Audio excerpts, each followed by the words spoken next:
I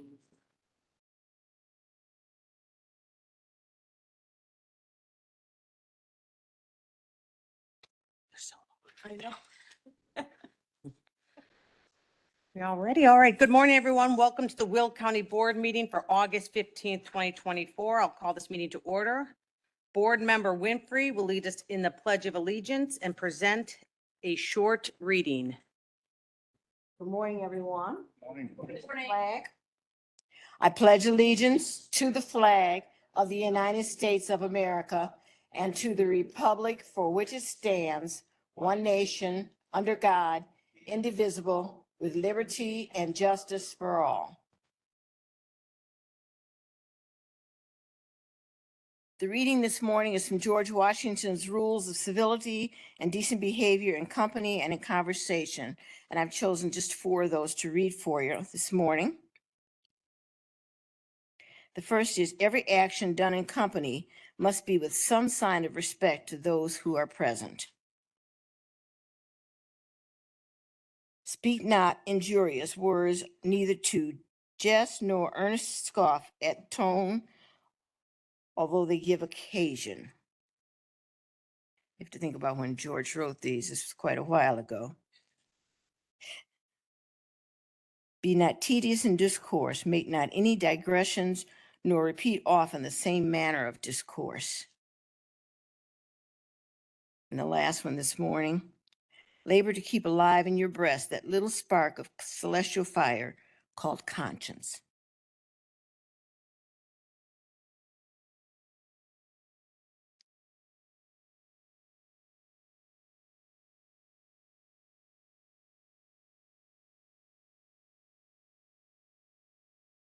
Madam Clerk, for the last time, will you call the roll?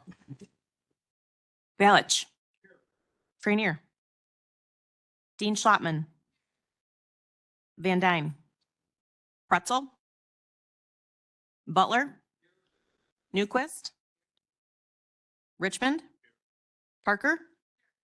Williams. Diaz. Winfrey.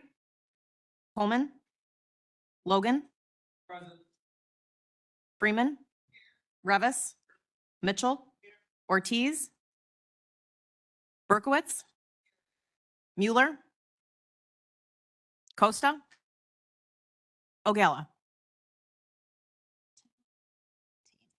With 18 members present, we have a quorum. I need a motion to place on file the certificate of publication. Motion by Van Dyne, seconded by Freeman. Madam Clerk, please call the roll. Balich. Trainier. Dean Schlottman. Van Dyne. Butler. Newquist. Richmond. Parker. Williams. Winfrey. Coleman. Logan. Freeman. Revis. Mitchell. Berkowitz. Costa. Ogala. It's in the affirmative. The motion carries. Can I get a motion to approve the recess minutes of July 18th, 2024? Motion by Trenier, seconded by Ogala. Previous roll call by Richmond. Second by Winfrey. All in favor? Any opposed? Motion carries. I need a motion to approve the executive session minutes from July 18th, 2024.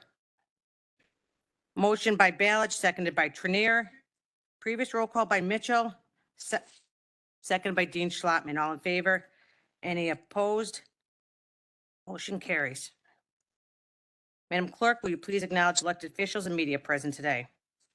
Today we have County Executive Jennifer Bertino Tarrant, County Clerk Lawrence Daly Ferry, Coroner Lori Summers, Recorder of Deeds Karen Stuckel, and the Treasurer Tim Brophy. And for the media, we have Bob Ocon from the Herald News and Michelle Mullins from the Daily Southtown. Thank you. At this time, I'm inviting anyone to come up for public comment for today's agenda items. If you have public comment, please come up. A reminder that you have 3 minutes. So is anyone to speak today? Once? Twice? All right, very good. Moving on to old business. It does say the status of April 18th, 2024 resolutions and ordinances. I believe that is a typo. Okay, so it's supposed to be all resolutions and ordinances from the July 18th, 2024 board meeting have been returned. Moving on to new business, I will now present the state of the county and our budget presentation.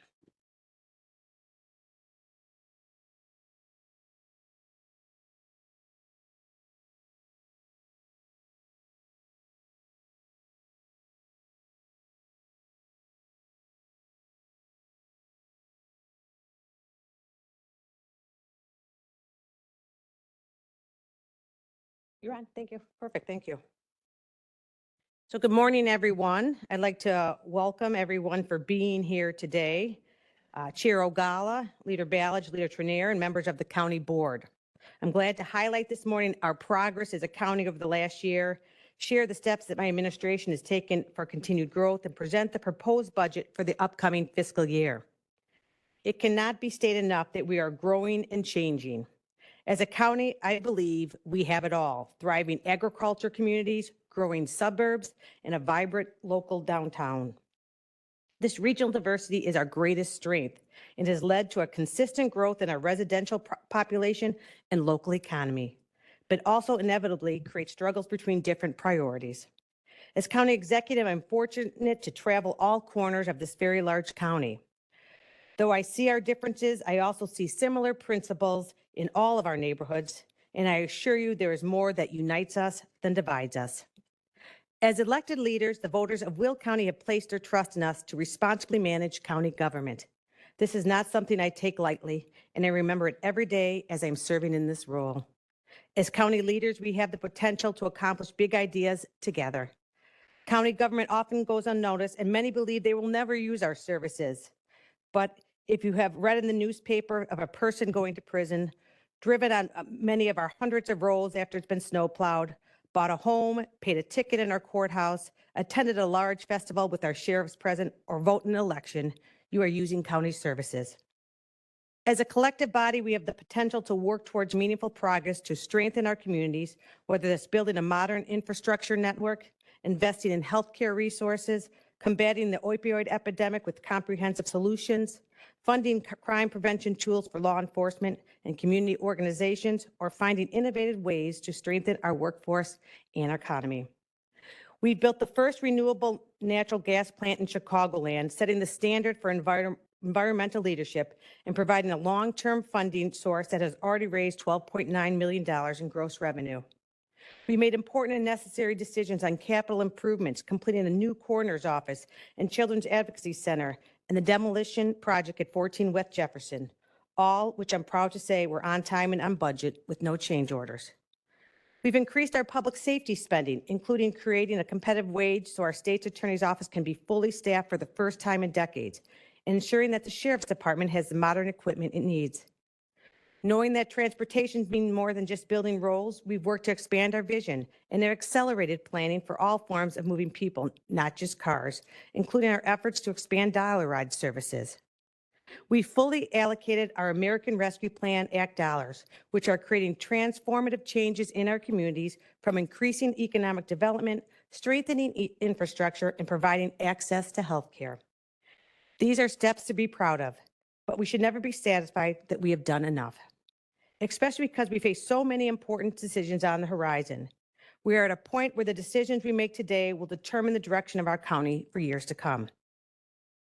As leaders, we need to challenge ourselves to expand our vision and think proactively about how we address challenges and changes in our communities.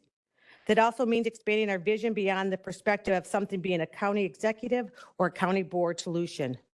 All of us, and that includes other county-wide elected officials, need to work together in determining our vision for the county.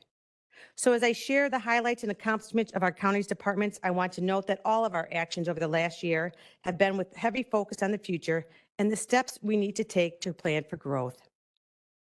To start, I will state the state of Will County remains strong. This county continues to exceed its minimum requirements set by ordinance to hold in reserves. Our economy is also strong in Will County. Which is continuing to grow and diversify. This in thanks is large part to our incredible assets, including our workforce, location, and infrastructure. We have been the #1 county in Illinois for job creation, creating 17,000 jobs. And Doug Pryor would ask me to remind you that #2 county only created 5,200 jobs during the same time. We're also #16 nationally for new and expanding companies. We've remained the #1 county for adding single-family homes for 5 years, a testament that people are noticing that Will County is a solid place to work, live, and raise a family, but also a reflection that we need to think more proactively about housing availability in our communities. I want to take a moment to thank the team at the Center for Economic Development for their efforts to grow our economy and make us internationally competitive. They have not only been working hard to attract and retain industries, but they have been creative and forward-thinking in attracting the jobs of the future. A significant example was last month's announcement of the Invenergy Center of Excellence in Bolingbrook, which will employ over 250 local construction workers and attract over 1,000 trainees annual to our communities, a significant boon for surrounding businesses in and around Bolingbrook. This $30 million investment was driven in part by collaboration between the county and the CED. By working together, we were able to designate an enterprise zone to help attract this innovative new business.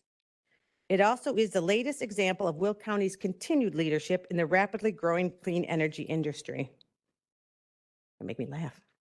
We're looking to empower this long-term career success in all industries, and our workforce team has continued to find creative opportunities to support job seekers and employers in a constantly changing employment landscape. The dedicated team at the Workforce Service Division is not only working to ensure that residents can access a variety of jobs, but that they can achieve upward mobility and maintain job security. That's what led to the creation of the Will Upskill Training Program, which awards grants to businesses seeking to increase the skill set of their workforce. Since its launch this April, the program has trained and empowered upward mobility for 241 employees across 12 businesses. This is just one of the many workforce programs that are available, thanks to no small part to the work of Director Michelle Stiff and Workforce Investment Board Director Caroline Portlock to secure outside funding. This year, they secured over $1.7 million in state funding aimed at placing job seekers in high-skilled industries rapidly responding to layoffs and dislocations, and even creating programs aimed at reducing recidivism through job training. These programs provide real assistance to people and are creating a more resilient local workforce in a constantly changing economy. It's important to remember that economic growth cannot happen without strong partnerships, including between the county and local stakeholders. We cannot operate in a vacuum because most of the leadership at the county or local level are all working towards the same goals. Over the last year, my team has worked to strengthen our relationship with all external partners at the local, state, and national levels. Like the county board-led regional meetings, these partnerships have strengthened our ability to accomplish big things for Will County and deliver services for our residents. There is no greater example than our emergency management agency, who has gone above and beyond in collaborating and building relationships throughout our county. At the risk of sounding like a broken record, because I say it all the time, our EMA is second to none. I hear this from first responders throughout the county and state. They've increased our partnerships with stakeholders throughout the county on preparedness and response. And these relationships are not just with local governments. They include nonprofits, businesses, community organizations, anyone who would support a disaster response. This was put to the test this year twice. Will County faced 2 unprecedented weather emergencies in 1 year, a true test of community resilience. For both the Kankakee River Jam and the July 15th storms with 7 tornadoes hitting our county, we experienced 2 all-on-hands-deck events for local, county, and state partners. All impacted communities made it through these events due to open and engaged collaboration, and I want to thank EMA Director Allison Anderson and her team for maintaining these relationships. Other examples I'm proud to highlight from this past year, our Animal Protection Service Department provided microchip scanners to first responders throughout the county. The Community Development Division's We Will Grow program, which celebrates its 10th anniversary this year, leverages partnerships with 20 different entities to maintain 14 community gardens and serve food pantries, 24 raised garden beds for the Fairmont and Forest Park senior communities, two school gardens, and a community garden in Wilmington. These partnerships keep costs low while providing food options throughout the county. And in my office, we've been working closely with the City of Joliet and the City Center Partnership on hosting events in downtown Joliet during their plaza reconstruction, including Kids Fest and hosting a farmers market at 14 West Jefferson Plaza throughout the summer. We look forward to continuing this relationship to keep the county seat vibrant. As we talk about working together with partners, I want to note that many of our challenges as a county will not be solved in this room alone. We need to be a collaborative unit of government. We need to be willing to work with other local bodies and keep an open mind, but also remember that problems don't stop at our borders. We need to be part of a larger regional conversation about long-term solutions. If we're not an active participant in Chicagoland and state discussions, those decisions will be made with or without our input. This is especially true for transportation. While our region is experiencing a historic investment in our roads, the Rebuild Illinois program, we are soon approaching a point where we'll need to make big picture decisions on the future of other transportation topics, especially public transit. Transportation is not just moving cars from point A to point B, it's about access. It's about connecting people to opportunities, whether that's someone driving to work or taking the train or biking on one of our beautiful local trails or utilizing paratransit. Everyone deserves access to safe and convenient transportation. That's why we're working to expand our vision and focus on the future. Regionally, we're working with our other counties in the state to help create a blueprint of how public transportation will respond to the needs of our residents. This is an ongoing conversation, and recently I joined a statewide hearing with a variety of local leaders and transportation experts to share the perspective of our residents and begin the process of creating a comprehensive transportation system that meets our needs. Locally, our Division of Transportation under the leadership of Jeff Ronaldson has had a busy year of planning and implementation. You can see their impact throughout the county, including the reconstruction of 80th Avenue in Tinley Park in Mokina, Learaway Road in New Lenox, and West River Road in Wilmington, and the resurfacing of Weber Road in Bolingbrook and Western Avenue in Park Forest, just to name a few. They are also on track to have the second largest annual road improvement plan in our county history, with over $130 million project to be spent next year. This also coincides with the county's transportation improvement planning, which was approved earlier this summer. This year's 5-year plan outlined $662 million in infrastructure spending, providing clear direction to DOT on what our roadways will look like years in the future. And that isn't the only plan. You may have also noticed this has been a year of plans. Earlier this year, we launched our long-term planning effort to provide a roadmap for the next 25 years of transportation, called Our Way Forward. This plan will provide strategies for a more comprehensive vision of transportation aimed at reducing congestion, improving safety, and expanding access. The plan has already resulted in important findings from public engagement efforts, with over 1,000 residents reached with surveys and at events throughout the county. Not surprisingly, many residents have raised concerns about road conditions, limited access to transit, and a lack of walking and biking infrastructure. They've also raised concern about safety on our roads. We're not alone in this challenge. Over the last few years, there has been a nationwide spike in crashes on our roadways. To address this locally, we'll soon be launching our Safe Streets for All Safety Action Plan, which will identify solutions and a plan to improve safety for all roadway users. As we look at this topic, we need to be mindful that so much of transportation is changing at a rapid pace. For drivers, we're seeing an increase in the use of alternative fuel vehicles, such as electric cars. Our ongoing alternative fuels readiness plan found that the number of alternative fuel vehicles in our county has more than doubled in the last year and a half. This plan will continue to support our communities as they prepare for this trend. These plans allow residents and local governments to share their opinions on important topics that impact all of us. They also give us a blueprint for the future. That was the thinking that led to our countywide study of paratransit and dial-a-ride system. This was no small undertaking. The study examined all 12 existing dial-a-ride systems and received feedback from over 1,000 residents. It also provided a short and long-term plan for improving the inefficiencies and gaps that result from 12 different systems. Remember, we are the last county in the region to do this way, and there's a reason other counties have changed. We've taken the first steps to implement this plan. Our Access Will County dial-a-ride service is reaching more residents than ever before. We've expanded to Southwest Will County, reaching many residents who have never had access to dial-a-ride. We're not just expanding our footprint, we're empowering users to reach all of Will County and to reach areas they were never able to before. I want to emphasize this is a popular service. Access Will County Dollar Ride is expected to deliver between 9,000 to 10,000 rides for seniors and residents with disabilities this year alone. With an aging population, we can expect the need for this service to grow. In my office, we hear directly from residents how important this is. Whether a resident is calling because they have a dentist appointment in 2 days they just can't miss, or it's caretakers seeking transportation for a family member who just suffered a stroke and is adjusting to a wheelchair. Or more recently, it was a senior citizen in Crete who was happy to hear that you can finally use dial-a-ride service to reach the county office building to be trained as an election judge. These are real stories that my office hears, and they emphasize that transportation is something that many of us take for granted. I'm committed to continuing to modernize these services and empower them to reach more residents, providing them access to opportunities. Just as it was clear that we need to modernize our county-operated dial-a-ride system, we also clearly need to examine how we provide services to the public in a changing world.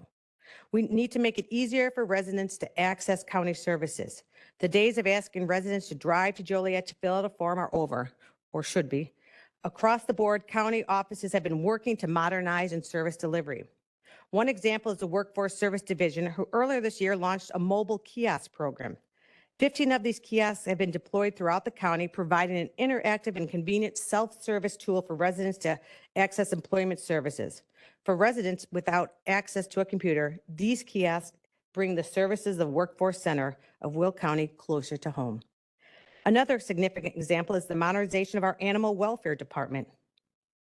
Rebranded as Animal Protection Services, along with an updated ordinance approved by the county board, the department has worked to proactively address an increase in animals to our facility. They launched an adoption program for the first time in agency history and have implemented several outreach programs to support pet owners. This includes their Home for the Holidays program that provided free microchips for 278 dogs and cats. Under the leadership of Administrator Anna Payton, the department is preparing new innovative efforts to bring services directly to residents. Improving how county offices deliver service is a key consideration of our website transition. Led by Jason Donish and his ICT team, this website assessment will provide a roadmap to a new modern Will County website that will do more than provide information. It will help connect residents with services. While providing services to the public is the most visible aspect of county government, one of the most unseen roles is our community investments. I want to take a moment to spotlight these investments, the transformational work that they're doing in our communities. First, I want to emphasize the importance of our allocation of American Rescue Plan Act dollars. As county leaders, we took the time to get this right and ensure that this once-in-a-lifetime federal investment will make a real impact to our communities. And there's no overstating just how impactful and transformational these projects will be. Although many of them are still in the works, we're beginning to see just how much these allocations will elevate people, creating healthier, safer, and stronger communities. Whether it's the opening of a new facility, ShareFest Will County Store and Distribution Center in New Lenox, or programs making a difference like the Will County Heroes Nursing and Teaching Scholarship, which has already awarded 624 scholarships. These investments are helping people throughout the county and empowering our communities to prepare for the future. Even before ARPA funding, Will County has worked for years to maximize outside funding to make real differences in our communities. You don't have to look further than our community development division and our land use department and their work in small unincorporated communities such as Fairmont. Their small but dedicated team has been working for years to implement the Fairmont Neighborhood Plan, ensuring that we're meeting our obligations to the residents of the most densely populated unincorporated community in the county. Since 1996, over $7.7 million has been invested in Fairmont to address longstanding infrastructure issues and spur development. An additional $8.4 million of federal funds is in the pipeline to meet unmet infrastructure needs, which will be noticeable improvement for residents. The division is currently working on creating an updated plan, which will provide neighborhood-driven strategies for improvement. The division is also preparing to undertake a 5-year planning effort to guide federal decisions for CDBG, home, and ESG funds. These federal allocations make a real difference in the communities in Will County that truly need it. In the upcoming year, these funds will provide $250,000 to community service programs benefiting low-income families, $1.2 million for infrastructure improvements in low-income areas, and $1.1 million in funds to create accessible housing. These are examples of how funding decisions can positively impact communities throughout the county. They are also examples of how we can utilize budgetary decisions to prepare our communities for the continued pace of growth. We've used the same approach with our annual budget, utilizing federal allocations as a supplement for longstanding county needs. I appreciate the efforts of our congressional delegation for their continued advocacy for Will County, which has delivered $1.6 million in federal funding this year to help offset spending in our own budget. Specifically, Representatives Jackson and Kelly include our Route 6 improvement project and the Eastern Will County truck routing project in their federal budget, two important local initiatives to reduce congestion in high-traffic areas. I also want to reiterate the foresight of utilizing our FEMA reimbursement funds to invest in our long-neglected operational needs. This includes critical investments in our IT infrastructure, county-owned facilities, and operational departments. We made great progress over the last year in ensuring that these funds will have long impact for our county. All right, I need to get water. Now I'm going on the budget.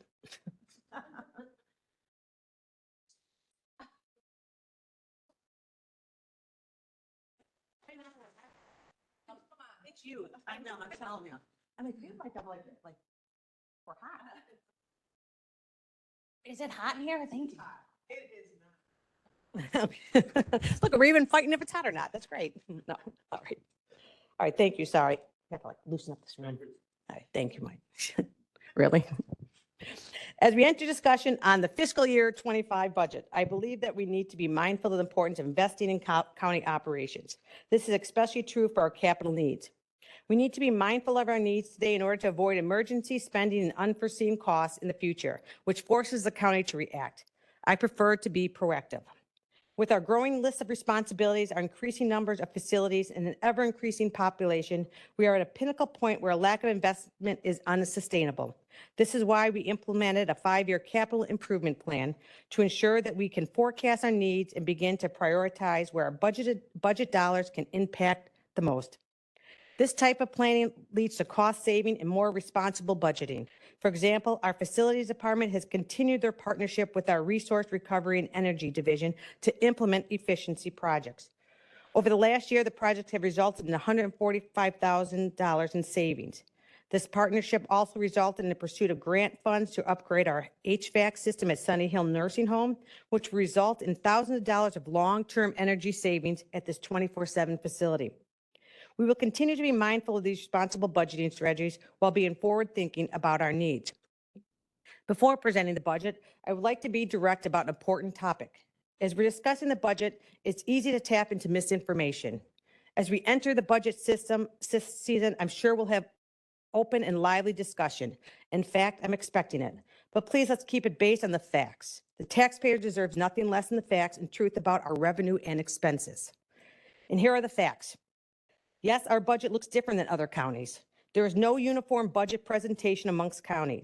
Our budget book in front of you is a comprehensive budget. Unlike other counties, such as DuPage, who separate their health department and 911 budget, our budget total has always included a comprehensive format, including all dollars that flow in and out of our treasurer's office. As a reminder, the budget that we directly control is our operating budget, also referred to as corporate or general fund, which is 33% of the total budget. 74% of that 33% is personnel costs. This leaves very little room for discretionary spending and flexibility. Because our operating budget will be the focus of most of our discussions, I also want to note that our operations are funded by diversified sources of revenue. Property taxes make up 40% of our operating budget revenue, with most of the rest comprised of intergovernmental transfers and service charges. With that in mind, I'm proud to present a balanced budget today that continues to keep us on a positive path for the future. The fiscal year 2025 proposed budget is totaled $824 million, with $273 million for our operating budget and $550 million for our special revenue funds. The proposed budget does not, once again, include the full allowable levy. I am recommending 2% CPI and new property. Because of our continued growth in residential property, our tax rate is again decreasing to 0.510, down from 0.548 in this current year. The budget continues our prioritization prioritization of public safety funding, with 63% of our budget allocated for public safety and judicial operations. The budget funds 19 new judicial and public safety positions, including 13 court security officers in the Sheriff's Department, as part of the continued transition from deputies serving as courthouse security, which will transition these sheriff deputies to patrol and response roles. I want to commend Budget Director Rashawn Howard for working hard to help identify savings throughout the year. Because of proactive budgetary planning, we were able to minimize operational expenses despite increases in several line items such as personnel, commodities, and contractual services. Every year you see the proposed budget for my office, but you don't see the full list of requests that we get.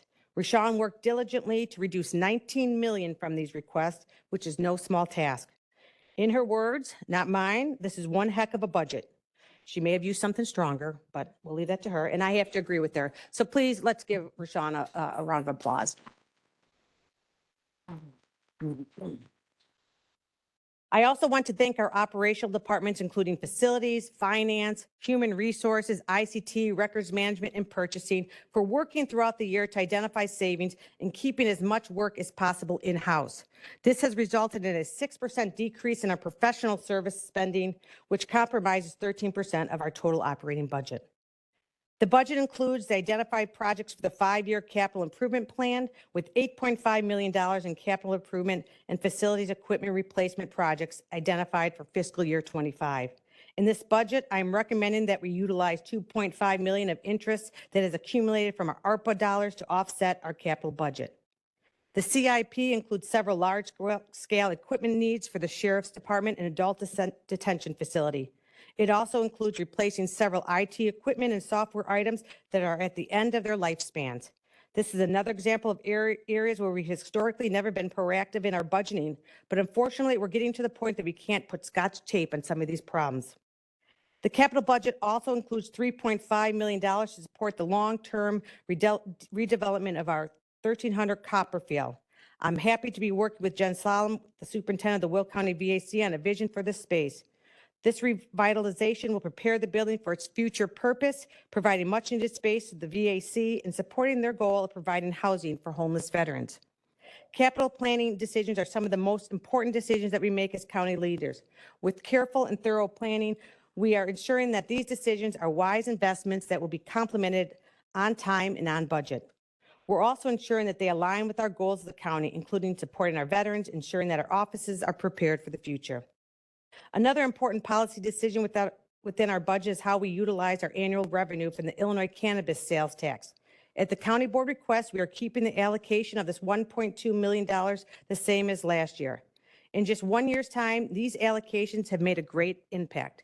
$345,000 have been allocated to support the important work at the child advocacy centers. $450,000 has been given to our eviction diversion program, which has helped 965 households facing eviction. $180,000 has supported our workforce reentry program, which is working to provide restorative justice and prevent recidivism, and was so successful the division had to seek more funding. $225,000 has been allocated to support the problem-solving court, and $225,000 has been allocated to support early childhood development, awarding 25 child care providers with grant dollars for educational materials, development support, and physical improvement. These are wonderful examples of how our budgetary decisions can make a positive impact in people's lives. I look forward to continuing the conversation with all of you as we seek to continue success with our fiscal year 25 budget. I want to reiterate the importance of our decisions over the next year. In passing a budget, we're not just getting through the next year, we're making decisions that guide how county government prepares for the future. We are at an inflection point where the decisions we will make will guide the future of this entire county. We have to work to get this right. We have to collaborate on a vision for the future. And it's our responsibility to keep Will County as a great place to live, work, and raise a family. And then finally, in closing, I would like to end this by thanking our county clerk, Lawrence Daly Ferry. In a time when the county clerk's office can face heightened scrutiny, you and your team have handled your roles professionally with full with full transparency and always a willingness to go above and beyond. And that is a credit to your leadership, because you should be really excited. I thank you for your service to the county and wish you all the best in your new challenge. So, thank you very much.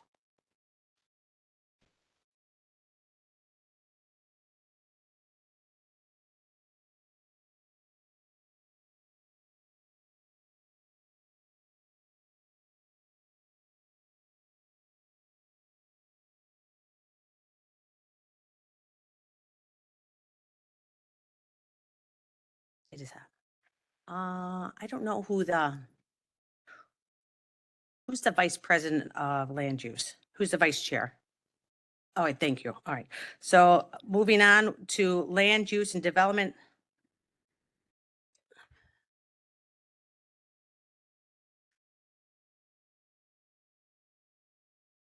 Can I get a motion to open the public hearing? So move, Mitchell. Moved by Mitchell, seconded by Ogala. Madam Clerk, please call the roll. Balich. Yes. Trainier. Dean Schlattman. Van Dyne. Butler. Yes. Newquist. Richmond. Yes. Parker. Yes. Williams. Diaz. Winfrey. Coleman. Logan. Freeman.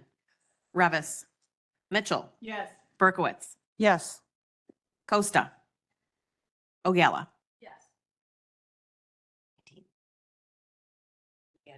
Yes, okay. 19 members present. We are now, or in the affirmative, we are now in public hearing. Please be advised, absolutely no new evidence or information will be allowed once the land use public hearing is closed.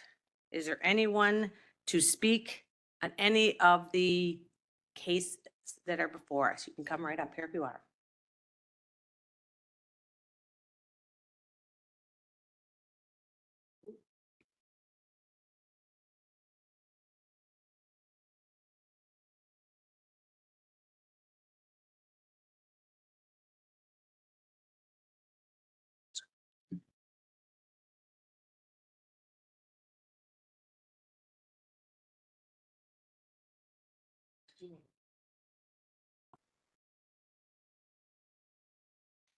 How you doing? Hello. Hey, Yeah, please state your name and if you can, the case too, it will help. my name is Dave Wilkes. I live at 13411 South High Road. The case number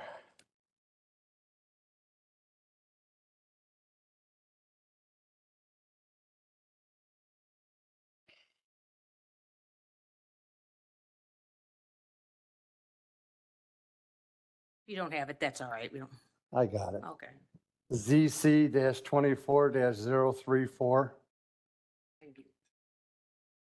That's a special land use thing up on High Road. I was here 2 days ago, pleaded my case. I was here for the last 3 meetings. They keep bouncing this thing around. This has been going on for over 3 years. Let me give you a little information on that land. That man bought the 20 acres. He had a contingency on it. He tried to get the zoning changed. He couldn't get it changed. So then he took and he went to Romeoville and wanted to get annexed into Romeoville. And he wanted water and sewer because he wanted to put a trucking terminal in.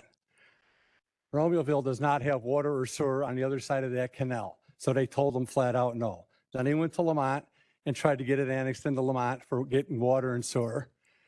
He tried to buy Kyle's property out and told him, to annex into Lamont and they'll get water and sewer. The closest water and sewer from Lamont to that property is over 2 miles. Lamont is not bringing water and sewer to that property. So then he took and he bought the 20 acres that surrounds my house on 135th Street and thinking he can take and get in from there and drive down to the property because Lamont flat out told him when he was there, they're not giving him a curb cut. The road is too narrow, too many trucks on it. The list goes on. So then he bought the property on 135th Street. Will County DOT, Kyle's the guy's name, flat out told him he will not give him a curb cut on 135th Street to come through. Tried to buy my property out, offered me $400,000 for my property. I flat out told him no. I've lived here for 30 years. I'm going to die here. Then he went down to Kyle's and they offered him $2 million to buy him out. This guy is looking for trucking. He owns trucking terminals. He flat out lies. It is not for zoning. Sorry about that.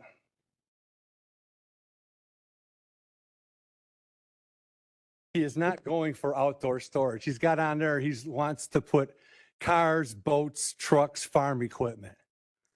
I'm still a member of the Will County and the DuPage Township and Cook County Farm Bureau. Anybody that's got farm equipment parks it on their own property. They ain't going to pay this guy to park their farm equipment. Nobody with a motorcycle or car is going to park it there. Number one, it's full of animals. They're going to tear up whatever's in there. He wanted to have 24/7 occupancy to it. He's changed that. He's now from 6 to 6. He says that the road is going to increase like 200 cars. When Romeoville took that road over, they took the streetlights out. There are no streetlights on that section of road. So how is he going to be parking stuff in there when there's no lights on there? They're not planning on putting lights on there. It's not a secured facility. There's nobody going to be there. He's saying it's going to have electric gate. This is all lies. Now, the next thing is the biggest lie. They took and filled the pond in that was on that property. I dug that pond. I have pictures of it. I don't understand why you people don't understand this, because he changed the water flow. Here's the pictures of it. Okay. And now also Kyle took and he downloaded the aerial map with the picture of the pond on it. Okay. They rerouted the water and everything else. It runs now through my yard and Kyle's backyard. It floods us out. They flat out told us that yesterday, Tuesday's meeting, that they're going to take and put a 8-inch pipe, tie it into their retention pond, and that's going to take care of the water from Mobile. Flat out lie again. There is no pipe or anything from Mobile. The land that I'm concerned about that floods into it is on this picture. They had it on the docket thing. All the property behind his property is Mobile's. There's 175 acres there. All that water dumps through that property. That water used to go to Mobile's. It goes to the aqueduct that goes across High Road. Now, he gave the excuse that, oh, they built High Road up where the High Line is. It's 13.3 clearance. You cannot change it. There's 2 aqueducts that go in there. One goes up to Mobile's and one goes into Sitco's, and that's where they dump all the water. I have a picture of that too. That water dumps down to the old canal is where that water goes. They can't dig that road out and raise it or lower it down for the 13.6 clearance on the thing. My end of the road's got a 5-ton low limit. The other side of the road, 130 or 127th Street, is a 25-ton low limit. He's got on there that also the land is for sale.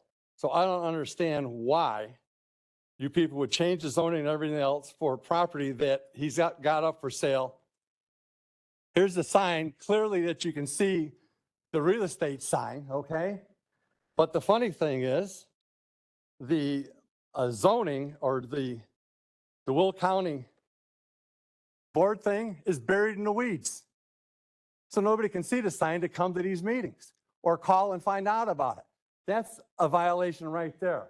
He's taken 2 years ago, first he filled the pond and then they took and they dug and they clear cut 18 acres of trees out. They did not put a silt fence up. Then they took and there's all the grindings from the trees on the property. He flat out lied to us and he told you that Homer Glenn left 130 of the best trees around the property. I got pictures of that. I gave it to the other meeting. Half those trees are dead. Your zoning thing and your groundskeeping thing wants arborvitae and everything for low to hide the thing. He's changed the thing for the fence. He wants to just put an 8-foot chain link fence in around a thing where it's supposed to be a privacy fence. He's pushing for it, now it's for boating. You go from Sitco's refinery all the way through Lamont, all the way to 83. That's all storage, open storage. The, what's the auto body place? Calamine has 10 acres of outside storage secured for boats and motor homes and whatever. It's secured, it's under surveillance, everything else. He's got this thing that's going to be out there, no surveillance, nobody's going to be out there, electric gate. It's for trucking. They own trucking terminals, they own trucking companies. They own Will County Trailer Repair too, is another one. And then the funny thing is like I said, Lamont flat out told them they are not giving him a curb cut on this property. This here is the top 3 golden donators to Lamont's 150th anniversary last year. Aaron's Trucking, Bernier Trucking, and Will County Trailer Repair. Now, he flat out lied in the meeting, says he doesn't have nothing in Lamont. He does. He's got a trailer thing in Lamont too. And you call Lamont Fire Department, and they are flat out told me when they seen the names, they says they pulled the same thing down here. They went for outside storage, and they got trucking in there. So with all this, I do not understand why you people would pass this thing. The next thing is, here's two pictures. The young lady up there, Julie, she talked to the guy from Mobile. And I talked to Pete yesterday. He called me back. I don't know who you talked to at the terminal, but they've been tied up because of the storm. They've been down there. They let me take two pictures. This is Mobile's. And he flat out told me there's no pipe that goes into Ed's property. There's no way they're going to tie it. There's nothing to tie in. It's almost 800 feet across the back of that property, which all the water dumps down onto the property. So where they come up with, they're going to dig down and going to put it in there. They changed. Romeoville and Lamont wanted hard surface and everything else. They changed it. They're putting 24 inches of grindings down. Give me a break. What are they doing? Parking semis and tanks? You don't need 24 inches of grindings on there. You know, he keeps changing all the stuff. He keeps bouncing around, playing games. You know, so for you people to pass this, to okay this, it's a flat out joke and a lie, because code enforcement can't even get out there. We have a big battle with that. I announced that before. Half the road is Lamont's, half the road is Romeoville's. And if we call Will County, because if it's on the property, it has to go to Will County. We call Will County, they will not write them a ticket for on the road, because the money from the tickets either goes to Lamont if it's on Lamont's end, or it goes to Romeoville if it's on Romeoville end. So they will not ticket the trucks on that road. It's a big issue. Me and Kyle got 100% courtesy with Mobile on that road. Every Christmas, I get a package from them. Any trucks, no trucks from Mobile come down the other end of High Road.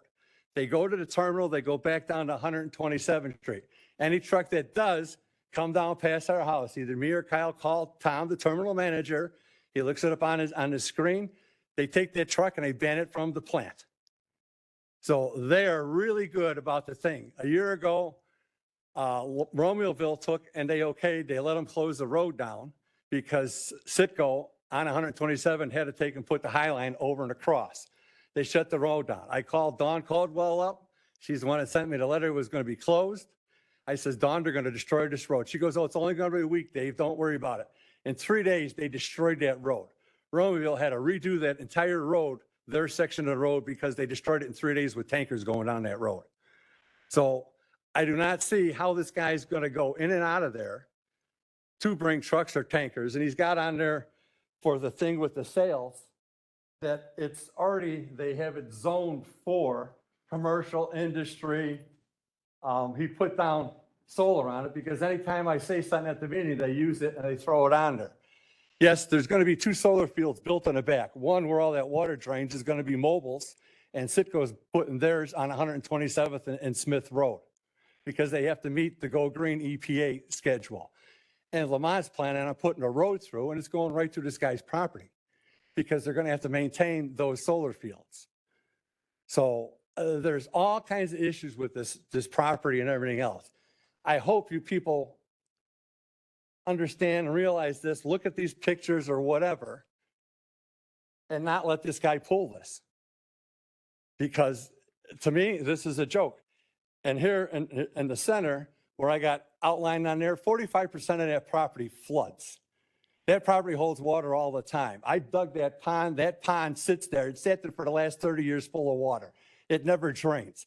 There's 3 feet of humus on the top, and I dug that pond 12 feet deep. You can see me on the cat, the pictures of me and my daughter and that fishing in that pond. There's 12 feet of solid clay underneath it. It does not drain. And they're saying, oh, it's going to drain. The retention pond's going to hold it. It's not going to hold it. After 4 inches of rain, that pond is going to be filled. We get an average for, even just for this August right now, we're supposed to get 4 inches of rain. If there's 4 inches of rain, their retention pond will be filled. It's not going to drain off. And they're saying they're going to take an 8-inch pipe and tie it into, that's another thing. They're dumping it into Citgo's property, which Citgo has no clue of this. And there is no ditch, drain, whatever you want to call it, waterway or everything else on that property on Citgo's. Kyle will confirm it with you. His property wraps around it too. So I don't understand how this guy's going to pull this. And all he's looking for is for outside trucking for all his semis. That's what he's looking for. He's not looking for outside storage. There ain't nobody with a boat in their right mind is going to park it there. And for outside storage, he's saying that, oh, in the peak seasons, there's only going to be another 400 vehicles going on the road. If it's storage, I park my boat there. It's there for the winter. I'm not driving in and out of it every day. So how is the road going to increase by 400 cars a day? There's also the pictures with mobile with the tanks, the semis and everything else on there. How many are on that road every day? 300 tankers a day go through Citgo, or sorry, through mobile, and 800 go through Citgo on that road, on the bottom of that road. It's a mess.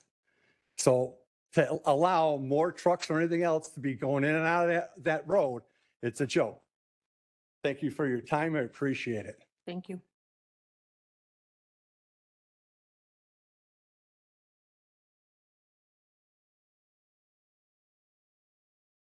Good morning. My name is Kyle Lepowski. I'm also here for case ZC 24034. My biggest concern being the adjacent property, as Dave notated, is the pond. It's gone. Throughout the pictures here, you can see this is my driveway. It floods, like washes out my driveway now. My lower garage, my house is built into a hill. And I've had to move my vehicles to keep them from being underwater. It is that bad. So to say there hasn't been a pond or was never a pond is a bold-faced lie. I have pictures, it's aerials. Here's the source right on the top. Anyone who wants to look it up can feel free to look it up. But we got to maintain water and stop it from crossing properties. It's not even coming directly onto mine. It's coming from somewhere else through Citgo into my yard. That is my biggest concern, along with the traffic, because of mobile. As Dave notated, the trucks back up from mobile's entrance all the way to 127th. Adding any kind of more traffic pushes everybody else the other way across the 5-ton weight limit past my house. I don't want it. I don't need the flooding. And if we can't get it under control and stop this now, then what is the point of coming to these meetings and voicing our opinion if nobody wants to listen? Thank you. Thank you. So to avoid confusion, is there anyone who's going to speak on this topic? Why don't you come up before we go to the next one? So then if there's any questions.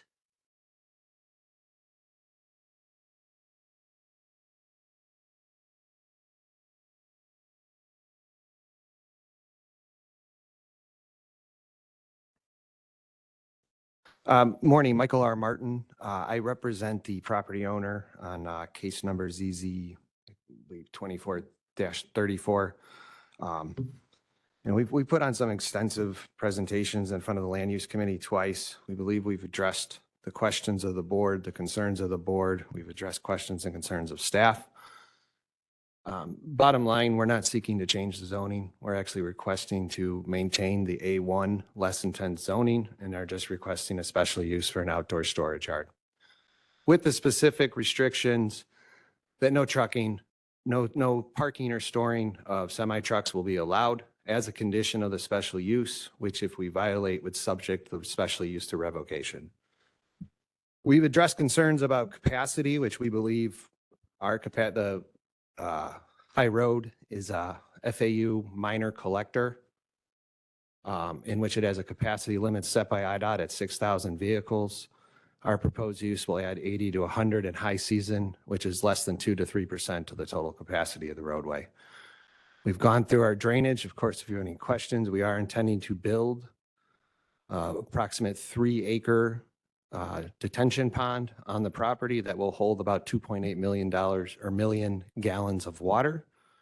We're taking in from a 10-inch pipe on Exxon and discharging in about a 7.8-inch pipe. So we're taking in and the water is slowing down as it comes through us. Of course, if the board has any questions, I can answer them now, can answer them when we're actually called as a public hearing. But I'll stand on that, and I thank you for your support.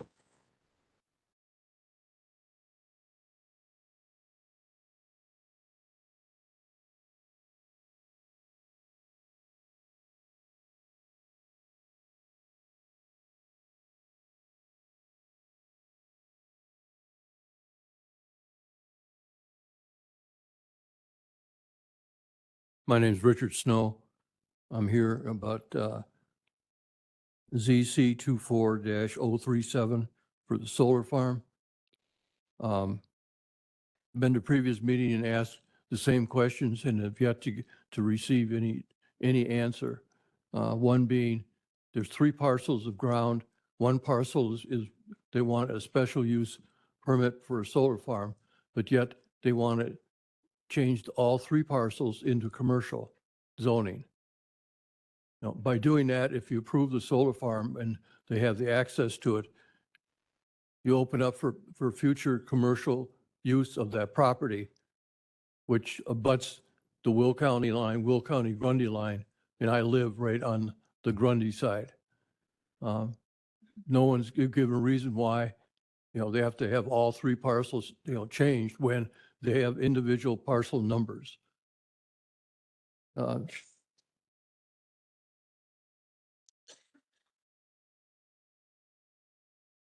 Secondly, the question of access to the property remains unsolved as far as I know.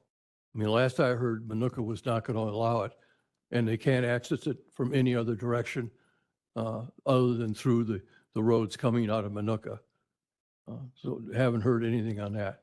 Third, the solar people have said that the solar farm will not have any impact on the values, residential values in the area. And they point out they have a state of Illinois survey, they have a national survey showing no impact. Now, I was a certified residential appraiser for almost 15 years, doing the whole 8-county Chicago area, including Grundy County and Will County.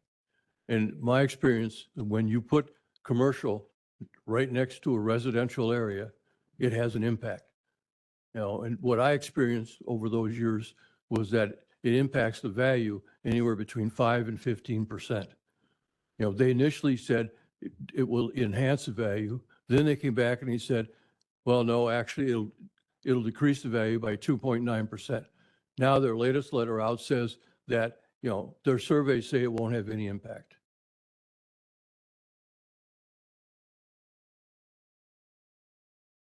So that's it. Thank you.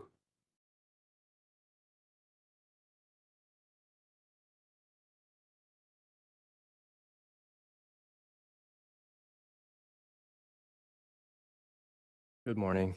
My name is Jeff Lind. I'm with the Village of Manuka in Community Development, also speaking on zoning case 24-037. I have been here in the last few meetings regarding this issue before. I won't go into too much because you have heard it, but will reiterate that we have asked Greenwood to come to our village board to consider annexing several times. And as of last week, we notified Greenwood that our village board has no interest in extending or allowing access to our village road system if they do approach us for annexation. And the reason is because we feel that our elected officials, being that this project is just a stone's throw away from our municipal boundary, that they are in the best position to work with the developer on things like roads, screening, and other important issues. So, thank you.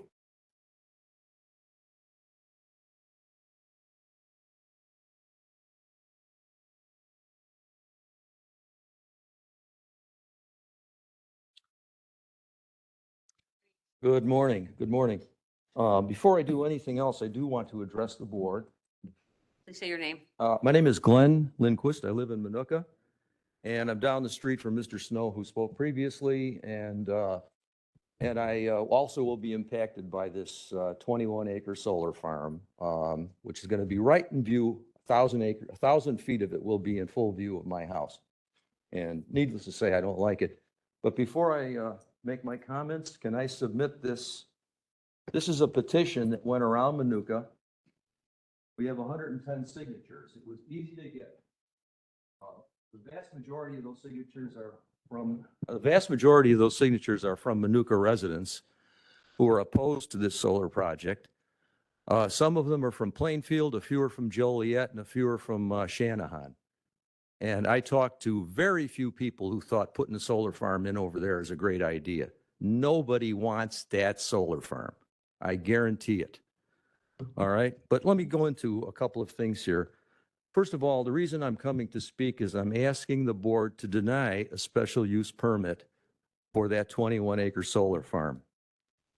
Now, I understand that the company is named Land of Lincoln Solar. If that's correct, I hope it is. It's what I got off the web. In the eventuality that this project can't be stopped because of existing Illinois state law, then I would ask the Will County Board to, and I hope you don't, you're probably way ahead of me on what I'm about to say, but maybe not. But I'd ask the Will County Board to contact the Grundy County Board about the Buffalo Solar Project, a 960-acre solar project that is going out in Norman Township in western Grundy County.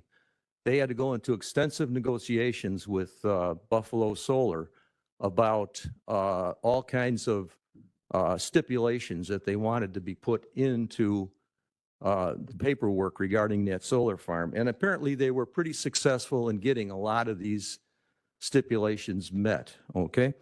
Secondly, you're probably aware also that there's another company out in LaSalle County called Aurora Solar. They're planning a 1,200-acre solar farm. This, what is in that particular paperwork or stipulation, I think is extremely important. I believe I'm correct in saying this. I read it on their website, that one of the factors that LaSalle County required was that Aurora Solar, or the owners of the land, put enough money in escrow to be able to totally dismantle that project at its end of life and return the land to agricultural use. Because we don't know what's going to happen to these solar farms in the upcoming years. Land of Lincoln Solar, they might be out of business. The landowners might be dead and gone by that time in 20 years. Who knows? Solar farms might become obsolete due to technology. And if everybody walks off, who's going to be left holding the bag to dismantle these solar farms? I'll tell you who. It's the people that live here and throughout the state of Illinois. Could very well turn out that new technology obviates the need for these solar farms. Who's going to pay to take them apart? So the owners or these companies need to put money in escrow to fully take this thing down at some point in the future. That's a very important point. Secondly, I'm asking that the board, if you can't stop this, and I know you probably can't because of the state of Illinois, but there's one other thing I'd like to ask you to consider. That around the perimeter of this solar farm, and perhaps any other future solar farms, that you reserve at least a 10-yard wide space around the entire perimeter in which can be planted a variety of native Illinois trees, shrubs, flowers, grasses. In other words, to make this solar project totally invisible to the people that live around it. Now, my understanding is that the people that want to put this solar farm in, they're going to put a 1,000-foot-long fence there, fully visible to all the people in Manuka on the east side of Manuka.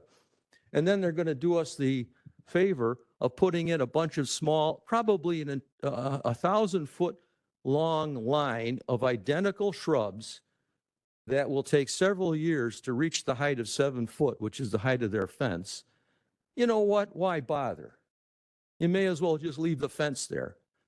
So I'm asking that you require them to put a good amount of space outside that fence and plant it with natural-looking landscape so that the people at Manuka who are going to live there and have to look at that thing aren't looking at a monotonous line of shrubs. Who would want that? Nobody would. So anyway, those are my comments, and I thank the board for allowing me to speak. Thank you. Okay.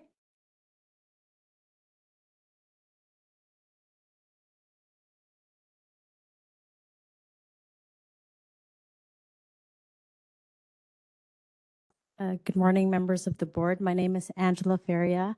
I represent Cultivate Power, the developer for Valerian Solar, which is item 6 on the agenda for the Land Use Committee agenda. Now, I'll try to keep this short. Just want to recap all the work that we've been doing up until this point. Thank you for the opportunity to allow me to speak today.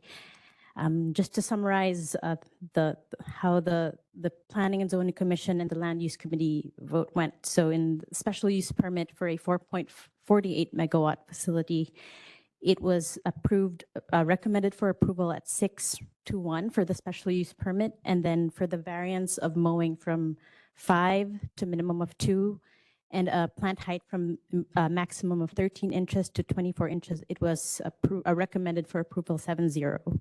And then at the Land Use Committee meeting last August, 2 days ago, it was unanimously recommended for approval 4-0. Just to quickly summarize Valerian Solar, we will work with the Land Use Department, not only in zoning, but also for the site development process as well as the building permit process.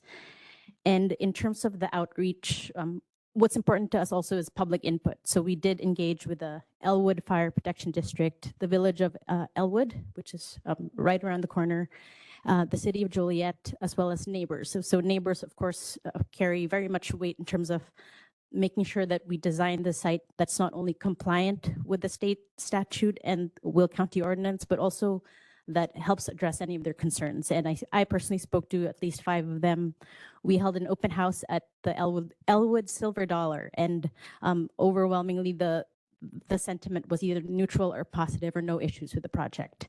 And again, throughout this process, we will continue to engage with neighbors and the county to ensure that we put the best project and most compliant, safe project as possible. And in terms of summary of benefits, I'm sure you've seen those in your application. This is not the first time the county has seen applications for solar, so I won't belabor that point, but just wanted to also let this board know that I am here to address any questions or clarifications that you may have. Thank you. Oh, and this is for case ZC 24-040. County Board Member Butler, you have a question for this speaker? Okay. For whoever. Well, sorry.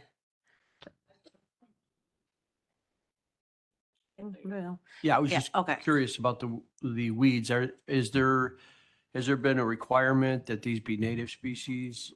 Is there any thing in place that checks to see if there's noxious weeds growing or? Yes, we did submit if this is for this Are you project. talking about this project, sir? Yeah, okay. Thank you, Mr. Butler, board member. We did submit a vegetation management plan as well as a landscape plan that where we do plan to install native pollinator friendly grasses, plants, and forbs. And part of that landscape plan includes the treatment of the soil to ensure that there's maintenance and to ensure that there won't be any noxious weeds. And but as part of the condition, I believe, from the Land Use Committee, there is also a condition that we will plant cover crop during, even prior to construction, in the event that, for some reason there is a delay in construction. So those are in place. So early on in my experience, I know the land use had requested that perhaps they would be able to suggest, or maybe it was the Forest Preserve, to suggest what native species would be. And have you consulted with them? So we have consulted with the Will Cook County Soil and Water Conservation District. I specifically Miss Debbie Reynolds and Bob Jankowski. He's a contractor for that Soil and Water Conservation District. And we are working with them. We secured a natural inventory resource report. And of course, part of the condition also is to coordinate with the Soil and Water Conservation District and potentially the Forest Preserve to ensure that the seeds we plant are suitable for the specific soil type. In is there any regulation in place that would require that the weeds be monitored and that they remain mostly native? And if noxious weeds do occur, that be remedied? In terms of regulation, I'm not entirely familiar if there is an ordinance or regulation in place, but as part of the condition, there is, once we submit this permit, the special use permit, and then we proceed with site development, there will be constant monitoring of the site to make sure that, it's compliant with what you've proposed and presented in terms of making sure that there's no noxious weed or invasive species. So that's something we're working on. And So it just, in order for me to go along with this and vote in favor of this, I would have to know that these are all native species and we're not mowing them as much so that we can allow pollination and all these things to benefit, and that they not become noxious weeds and not then have absolutely no benefit for the people around them. Because let's face it, these solar farms are not very popular. So there has to be at least something going for them for me to do this. So I just would like to make sure that that's in place. yes, Mr. Butler. Butler. Part of our site application says that we will plant native species, and that essentially is part of the special use permit. So in the event that, there is some deviation from that permit, that's certainly a citation or a violation that a citizen or a concerned member can raise, so that we can make sure that, you're holding us accountable. And then just to also add, just in terms of the importance of ensuring that we use appropriate species on the site. We've consulted with a resource agriculturalist. She's with the Cook County Forest Preserves, but of course, Will County is just someone's throw away from Cook County. She's a great resource, and she says, and I think she does have connections with Will County Forest Preserve. So we can certainly make that connection and work with her together with the Soil and Water Conservation District to ensure the best plants and seeds possible. Thank you. Thank you. County Board Member Trenier. Thank you, County Executive. I don't know that you can answer this, and I don't know if anybody is here from Manuka, but I did read that the communications apparently have broken down between you and the Village of Manuka or City of Manuka. I don't even know which one it is. Oh, never mind. Sorry, my bad.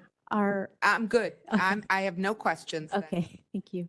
We have worked, similarly, we have worked with the village of Elwood in this case, which is the village that's closest to the project. And we presented before their Board of Trustees as well as their Planning and Zoning Commission, and they have no issues with the project. Thank you. Anyone else? Public comment or any land use cases? Thank you.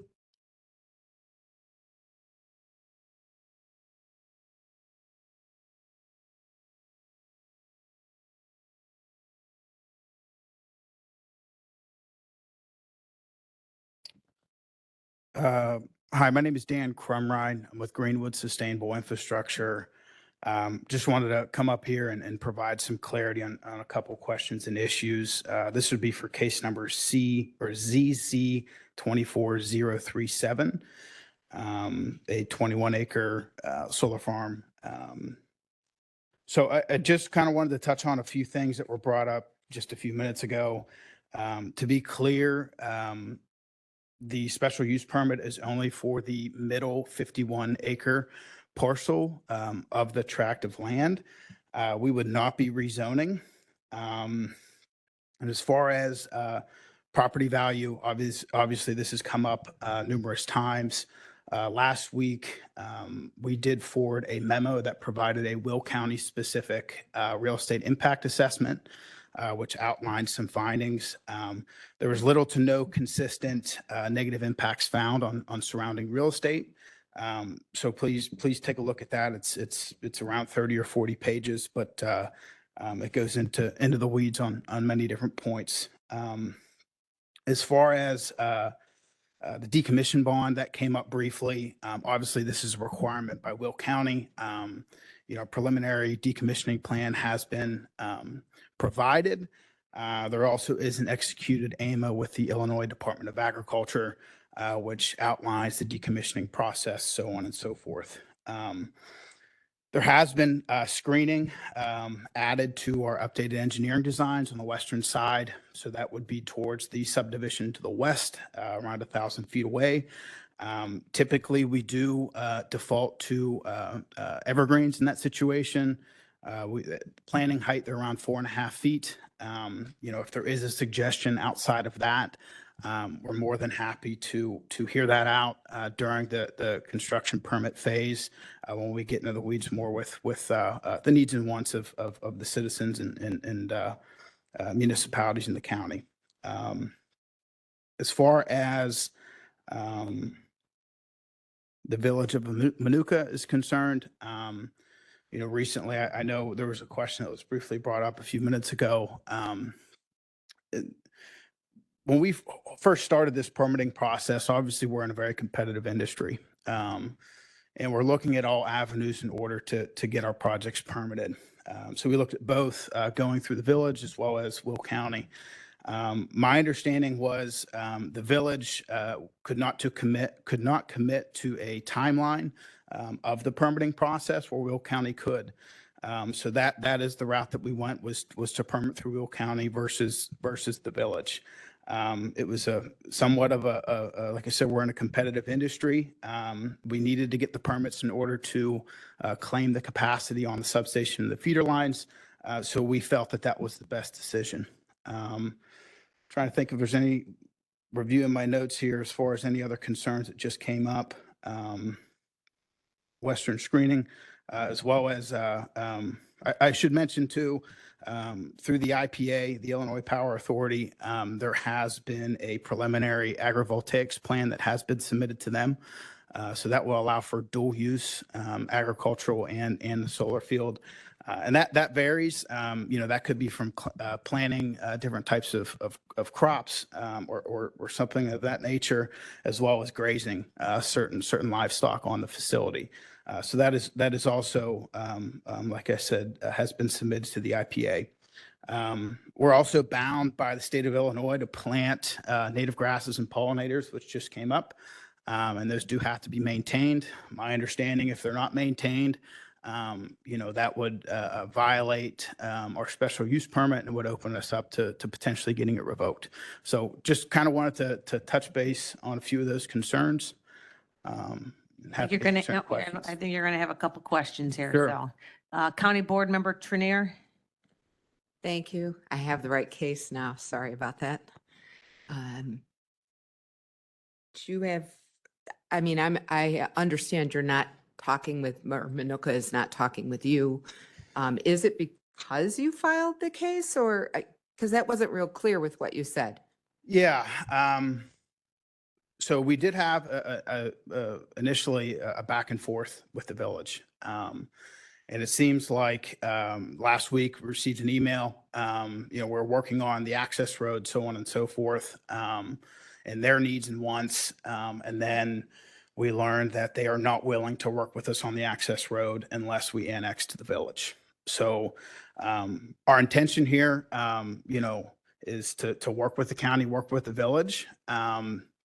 But it seems like they took a hard stance that we're not annexing through them. Would there be any reason why you wouldn't annex with them? It was the unknown timeline, was my understanding. So No, if you're approved here for this project, your special use permit, and they still wanted you to annex your land, would you be opposed to that? we certainly would not, no. Okay, I'm just trying to understand the dynamics. I know sometimes politics gets in the way of things, so, Unfortunately. and yeah. Okay, thank you. County Board Member Revis. You mentioned this report about, it was like a study on the property values and the impact on the property values, but that's a forward-looking report, right? That's not, obviously it has to be, or what is going into that report to make the determination that you found little to no impact on, Sure. the housing values. The company that we hired to do this independent study pulled a bunch of similar sized solar facilities. Some were in Illinois, some were in Indiana, so on and so forth, in that 2 to 6 megawatt size range. And then they essentially looked at the sales within those and the surrounding houses or farm. It covers agricultural as well as residential.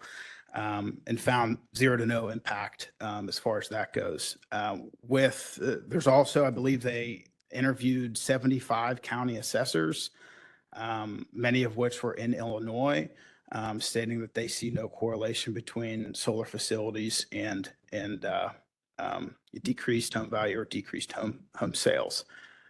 So I guess my question would be, this is right off I-80, the most traveled highway in our country.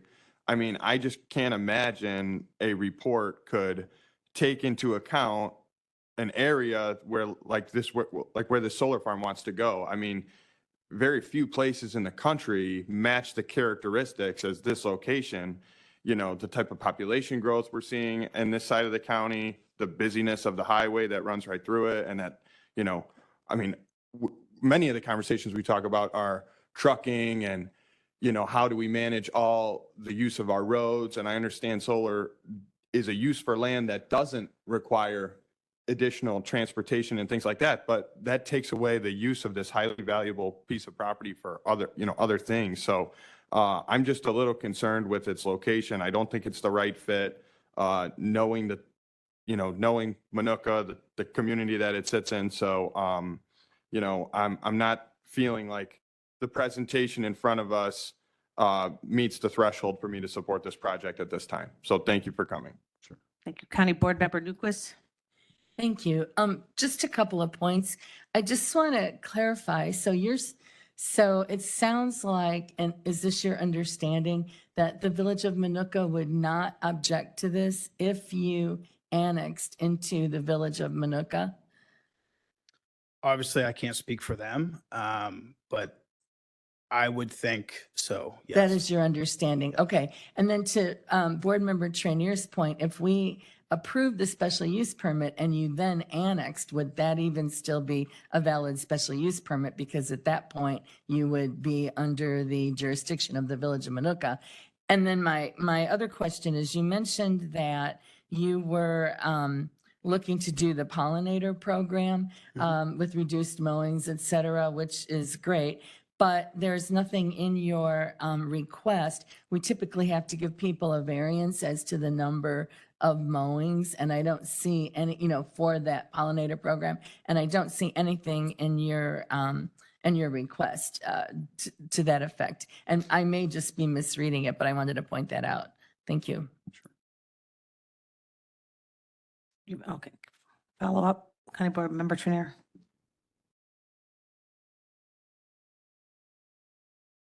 Thank you. Just a follow-up on Board Member Revis's question. Is this real estate study a part of the record? Yes, it was sent out to the board members as a memo last week.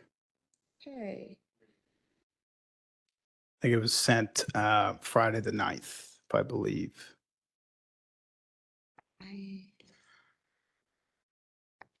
I don't see the memo, but maybe I'll ask staff to help me find that.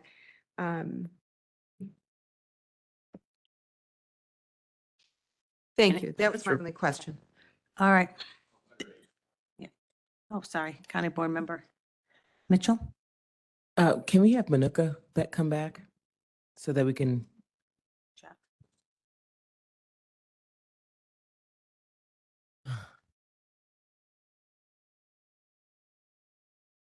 Hello. Hi. So it was previously asked, I'm over here. Oh. No, over here, the other way. Oh, I'm so sorry. I'm the voice over here.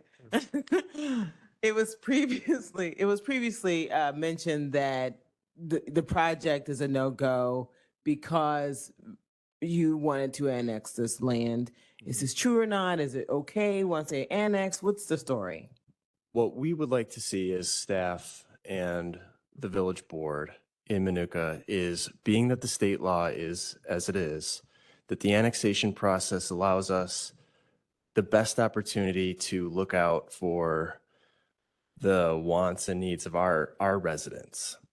So it would allow for a public meeting where residents can come in and air some of their thoughts and opinions. It would allow us to work with them on the screening and work with them on access points, things of that nature.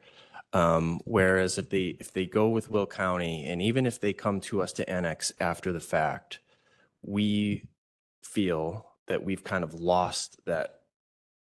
Correct.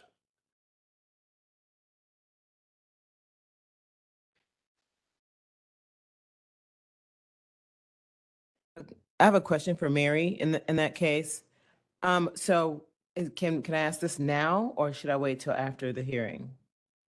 Okay, so the question is, if we said today, can we just table this until next month? Could we do that now so that they can have an opportunity to go back to the drawing board?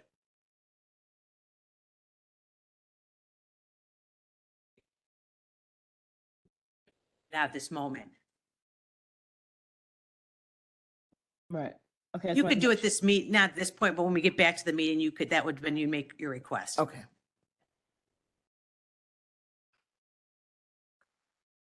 Thank you. You're off the hook. Thank you. Come Thank back. you. Anyone else for public comment? Once?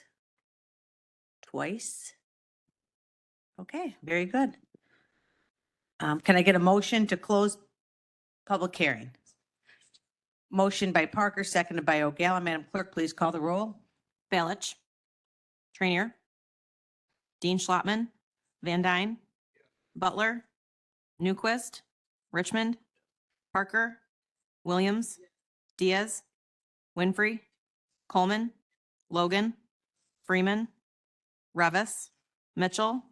Berkowitz. Costa. O'Gala. 19 in the affirmative. The public hearing is now closed. You are set there, Board Member Berkowitz. Thank you, Madam Executive. Number one, zoning case 24-009, Monty Inc., owner of record, requesting special use permit for truck terminal in Wilmington Township. This was postponed July 18th at the county board meeting, and I so move. Motion by Berkowitz, Second, Mitchell. seconded by Mitchell. Is there any discussion? And I'll be making a motion to remove.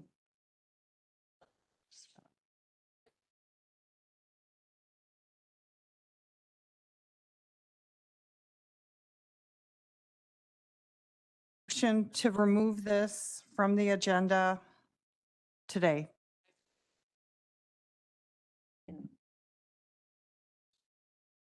There's a motion to remove this item by Berkowitz. I heard a second. Second, Dean Schlottman. Any discussion on the removal? All in favor or no? Madam Clerk?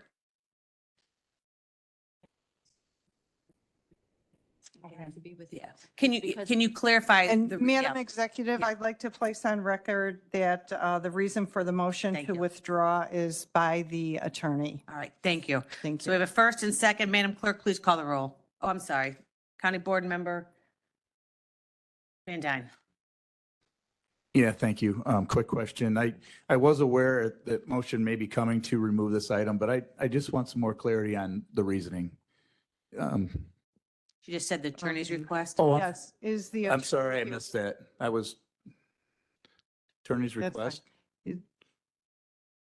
Did you For- want to for- speak with the yeah. attorney today? Well, I would like a reason, Present. the attorney's reasoning. I know they did the request, but the reason for the request.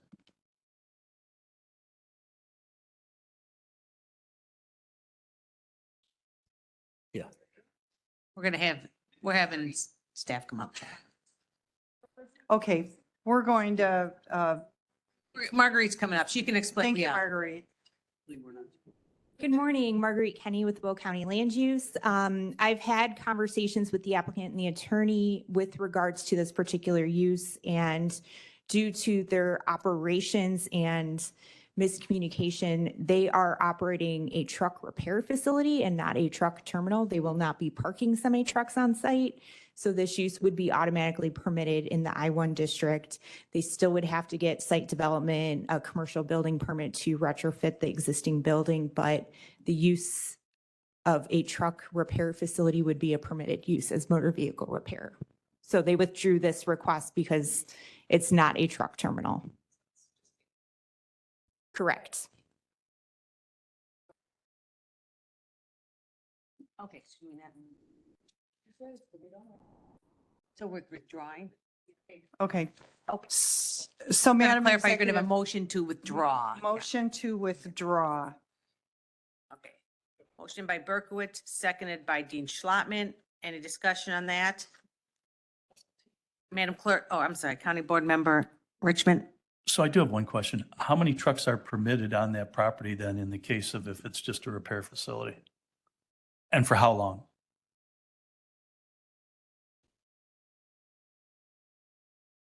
Sorry. You're getting your steps in.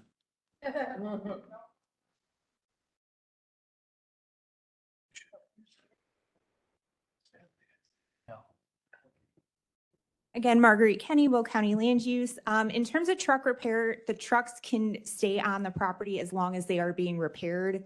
Essentially, if they are operational, they're not making money sitting on a site. They would be basically then allowed to go back on the road to make money. With regards to this site, there are severe limitations with the amount of parking. Generally speaking, with truck repair, they would be required to have 4 spaces per any service stall bay on site. And I do not recall how many they were proposing, but they would be limited with the parking. One last follow-up question. And how many trailers with those trucks? It's going to depend on what they are repairing. They could do trailer repair as well. It would be classified as motor vehicle repair. But again, they would be limited to the safe access of the site and not have it so crowded where you cannot safely maneuver through the site. Okay. Marguerite, I have a question. So with this permitting process, no special permit required, concerns about possible parking, are they allowed to park, even if it's temporarily, any trailers or trucks on the street? In terms of the street, that would fall under IDOT jurisdiction because Route 53 in that area is under IDOT.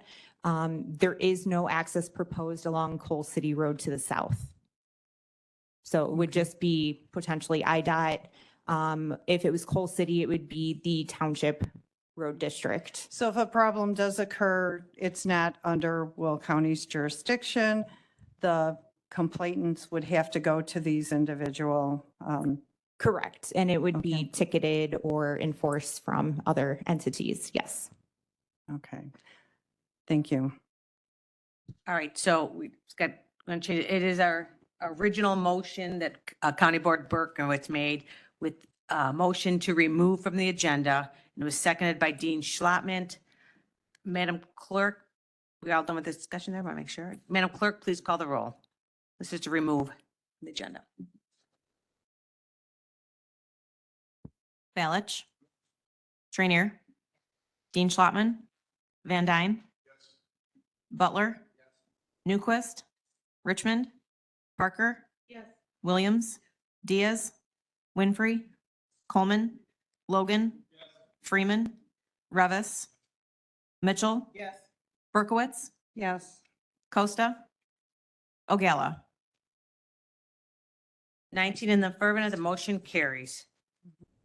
Thank you. Number 2, zoning case ZC 24-027 George Squares LLC, owner of record requesting M-24-0004 map amendment from A1 to I1 S-24-040. So we have 4 different items to vote on here. And the first one is map amendment from, let me just find my place here. Map Amendment M-24-004, A1 to I2, and I so move.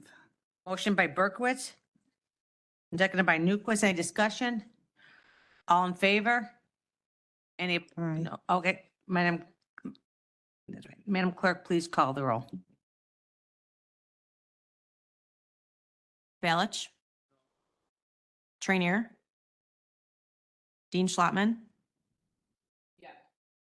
Van Dyne. Butler. Newquist. Richmond. Parker. Williams. Diaz. Winfrey. Coleman. Logan. Freeman. Revis. Mitchell. Yes. Berkowitz. Yes. Costa. Ogella. 18 in the affirmative, the motion carries. Okay, second, special use permit for truck terminal S-24-041, and I so move. Motion by Berkowitz, seconded by Ogalla. Previous roll call by Newquist. No, it's 4-1. Okay. Madam Clerk, please call the. This is 4-0. This is for a special use permit for the truck terminal with 3 conditions. It's 24-040. So we have a motion by Berkowitz, seconded by Ogalla. Madam Clerk, please call, There's please call the roll. Okay. 4-0, On item number 2, she just said special use permit for a truck terminal with Madam 3 conditions. Executive, I Yeah. believe it's S-24-040 for a truck terminal. Okay, I'm sorry. She had originally said 4-1. Okay. She's reading this right here. S 24040.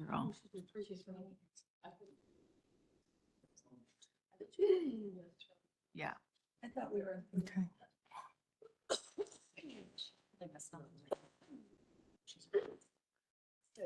We have 4 votes. I know. We need to probably clarify. I'm not sure what she's holding us up for. Okay, so we're on our, just clarified the number, that's fine. We are on the second of the 4. So we had a motion by Berkowitz, seconded by Ogalla. Previous roll call by Parker, seconded by Yes. Dean Schlottman. Are you turning to a yes? Okay. With Mr. Ballage, he's changing to a yes. All in favor? Any opposed? Motion carries. My number 3 now. Permit for outdoor storage. Got it. Okay, next one, S-24-041, special use permit for outdoor storage, and I so move. With 3 conditions, County Board Member Berkowitz, seconded by Ogalla. Any discussion? Previous roll call by Van Dyne, seconded by Logan. All in favor? Any opposed? Motion carries. Special use S-24-042, special use permit for an accessory dwelling unit for security, and I so move. Motion by Berkowitz, seconded by Ogalla. Previous roll call by Trenier, seconded by Van Dyne. All in favor? Any opposed? Motion carries. Okay, number 3, zoning case ZC-24-034, Aaron Holdings LLC, owner of record, requesting special use permit for an outdoor storage yard in DuPage Township, commonly known as 13141 South High Road, Lockport, Illinois, County Board District 9. And I so move. Motion by Berkowitz, seconded by Newquist. Any discussion? County Board Member Trenier? Yes, just a couple questions, probably for the applicant. I was wondering if, Well, truck- the or applicant- actually, not the the applicant applicant, can't our come up and- staff. yeah, I'm sorry, okay, our staff. The staff can answer this. Can someone come up who is familiar with this case? Thank you. Mhm. Yeah, I figured as much, but I just wanted to check. And then I wanted.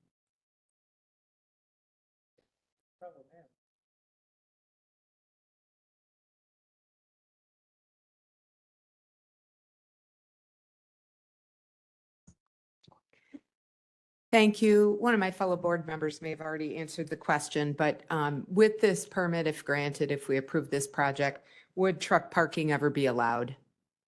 A truck terminal? Marguerite Henny, Will County Land Use. In terms of truck parking, that would not be permitted in the A1 district. They would have to rezone to an industrial district, and depending on what district, potentially a special use permit for a truck terminal as well. And I have spoken with the DuPage Township Board, and they're in favor of the project. So I will be a yes on this, but there were pictures presented to us of a pond. This pond was dug by a neighbor. From what I can tell, the pond, if it existed, was dug on the property in question. In other words, they were trespassing onto someone else's property to dig a pond. Would that be a correct description or no? I mean, I don't have any, first of all, Brian Radner from If the you Land don't Use know, Department. that's fine. I don't know the history of the pond. All I know is that it was unpermitted with our office. And it is a depressional area on the property. So if you look at the contours of the property, it is a low spot. So water does collect there. Okay, thank you very much. That was my only question. Thank you. All right. So we have a motion and a second. Do we have any other questions here?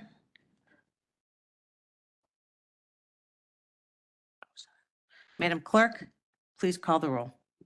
Balich.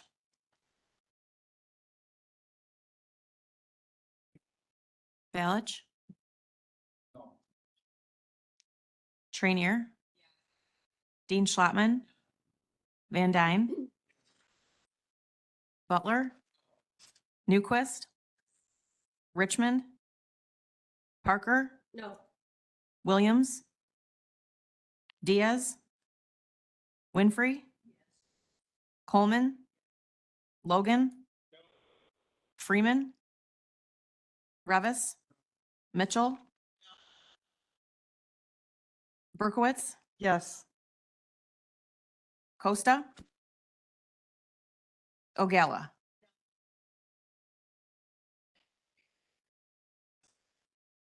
Didn't get them. 12. With 12 in the negative, the motion fails. Okay, thank you. Number 4.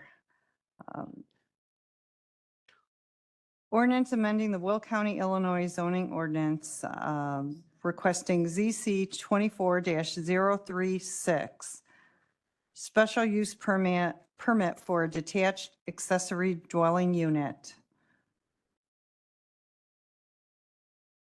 And are there 2 things we're voting on this one? I have just one, just one. Okay. And for detached accessory dwelling unit and variance for maximum accessory dwelling unit area for 565 square feet to 1,111 square feet in New Lenox Township, commonly known as 2546 Gulf Road, Joliet, Illinois, County Board District 5. And I want to note that this is an existing accessory dwelling unit, and I so move. This received unanimous support on the Land Use and Development Committee. And I so move. Motion, Berkowitz, seconded by O'Gallagher. And just to be clear, when she read the number, it was just wrong. It's 2549 Gulf Road. So motion by Balich, seconded by O'Gallagher. Any discussion? Madam Clerk, please call the roll. Balich. Trainier. Dean Schlottman. Van Dyne. Butler. Newquist. Richmond. Parker. Williams. Diaz. Winfrey. Coleman. Logan. Freeman. Revis. Mitchell. Berkowitz. Yes. Costa. Ogala. 18. Yep. 18 in the affirmative, the motion carries. Okay, thank you. Number 5, I want to make a note that this particular case was not on our committee meeting agenda this Tuesday. Okay, zoning case ZC-24-037, Manuka AG Holdings LLC, owner of records requesting special use permit for solar energy facility, commercial in Shanahan Township, commonly known as Vacant Canal Road, Manuka, Illinois, County Board District 3. This was postponed from July 18th.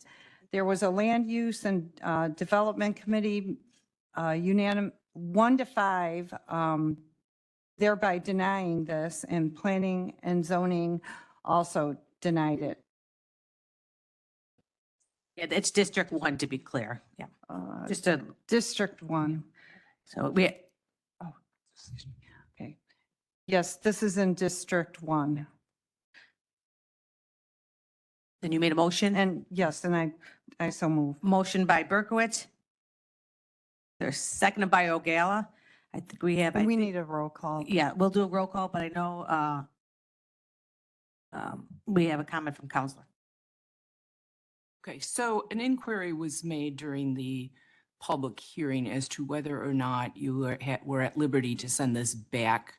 You have already sent it back once, and pursuant to statute, you are limited in the time that you have to consider a special use permit. So I did walk back to land use to check and see whether or not we have reached that point. And you will have exhausted your time frame after this meeting.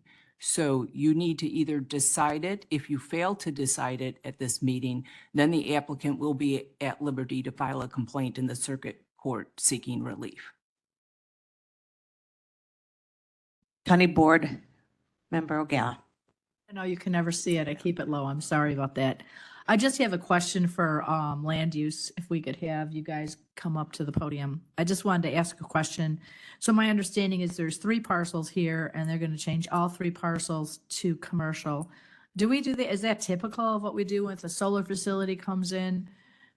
I just want to make sure that everyone is aware whether that's a typical thing that we do or not.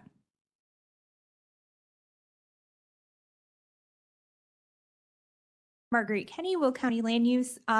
With regards to this request, there is no rezoning occurring. Oh. There are 3 parcels involved because the property owner owns all 3. The central parcel is the one that is requesting the special use permit, and then they are accessing the western parcel for the access road to get to Mondamin Street, which is within the subdivision in the village of Manuka. Oh, okay, thank you. For some reason I had heard that, so just wanted to clarify. Thank you. County Board Member Van Dyne. Thank you, Madam Executive. With the new knowledge that we may exhaust our opportunity to approve or deny, I would like to suggest that we follow the recommendation of our Land Use Committee and therefore denying this project. Thank you. Thank you. I should have also indicated that the applicant does have the opportunity to waive and have it sent back, but I just wanted to make sure that the board was aware that there could be a waiver by the applicant, but you would ask the applicant if they choose to do that. County Board Member Trenier. Thanks. I'll be voting in the affirmative for this project, in part due to the state's new law, but also I heard the comment made that this is not like a good place because it's next to the highway. I happen to live in a community that, well, they built a lot of houses next to a highway, or you can look at it, they built a highway next to a lot of the houses. And they have sound walls and, you know, it's not overly pleasant to live in that area because of the major highway going through it. So to me, I would think that putting solar panels next to the highway would be a good thing. People would be happy about that. So for that reason, those 2 reasons, I'll be a yes on this. Thank you. Thank you. County Board Member Mitchell. I just have a question about the waiver. So how does that happen? So do we ask if they want a waiver now or later, or how is that? If the applicant wanted to waive, they would have to speak up before you make a decision. County Board Member O'Gala. Thank you. I have a question, Mary. So my recollection is last month at County Board, we tabled it It did not go to land, did not go back to land use. Does that change anything with the ability to send it back or anything? No, it doesn't. It doesn't. It's a timing issue. Right, okay, thank you. Okay, I don't see any more. County Board Member Mitchell, you have a follow-up? So just to be clear, at this point, if the applicant would like to waive so that potentially they could go back and work things out with the village of Manuka, now would be the time, is that correct? Yes. Now would be the time. Okay.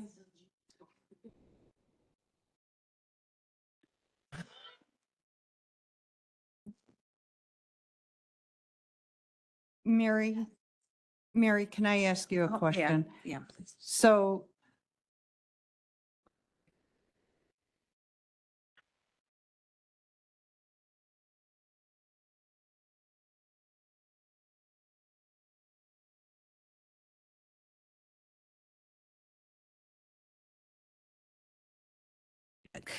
County Board Member Berkowitz, did you have a question, or who, do you yeah, have a question? yes, I Yeah, did. go ahead. So if they don't waive and it's denied by the county board, can they then go to the municipality themselves?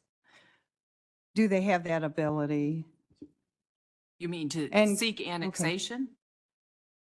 and proceed that way? So I guess, would you like to comment on that? Would you like to come forward and comment on anything? I,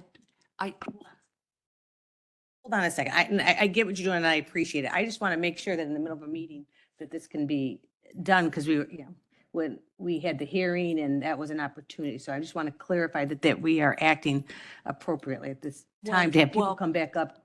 I think the issue comes up because county board talked about potentially sending it back.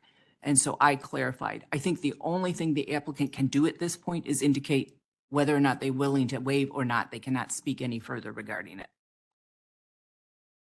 So are you coming up to speak, sir? And only you just cured her. It's just, yes, we want to waive or no, there's no more discussions. To waive the timeline. That's all. All right, thank you.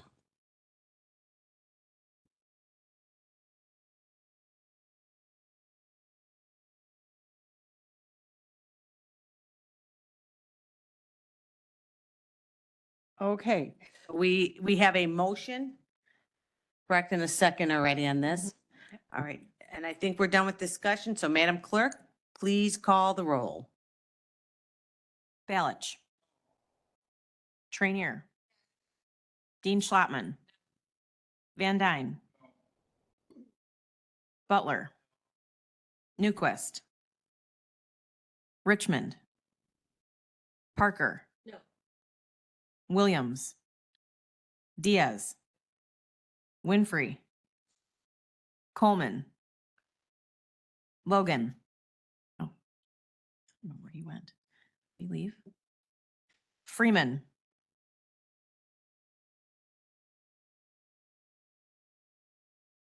Revis. Mitchell. Berkowitz. no. Costa. Ogala.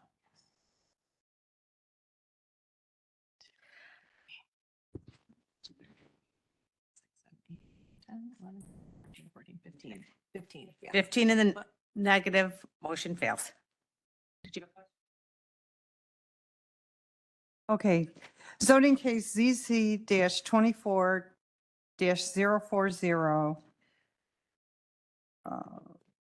JAS Family Trust Owner of Record, special use permit for a commercial solar energy facility, V-24-184, variance for number of required mowings from 5 times to 2 times per year, and variance for maximum ground cover plant height from 13 inches to 24 inches, commonly known as 25217 South Chicago Road, Elwood, Illinois, County Board District 2, and I so move. Motion by Berkowitz, seconded by Ogala. Any discussion? County Board Member Butler. Oh,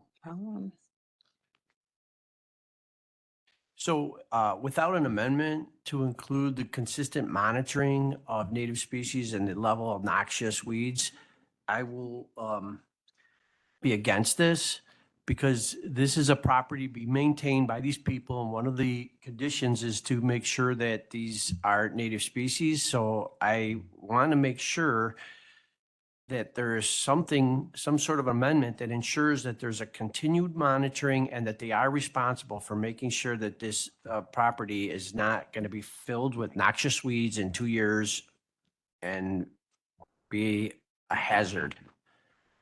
We're going to have Marguerite come up again because I think this is a requirement, I believe.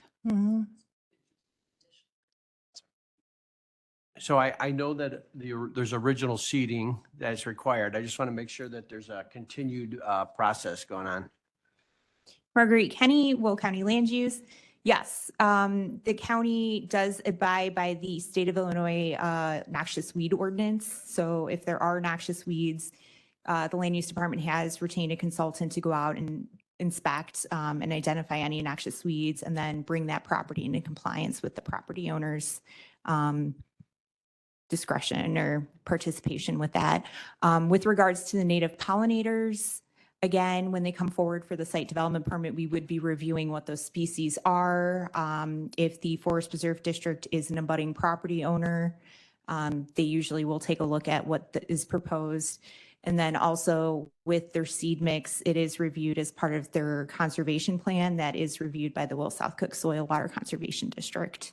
So then it would just be up to somebody to report them if there's noxious weeds on there, or is it Yes. regular? Okay, So it would be complaint based.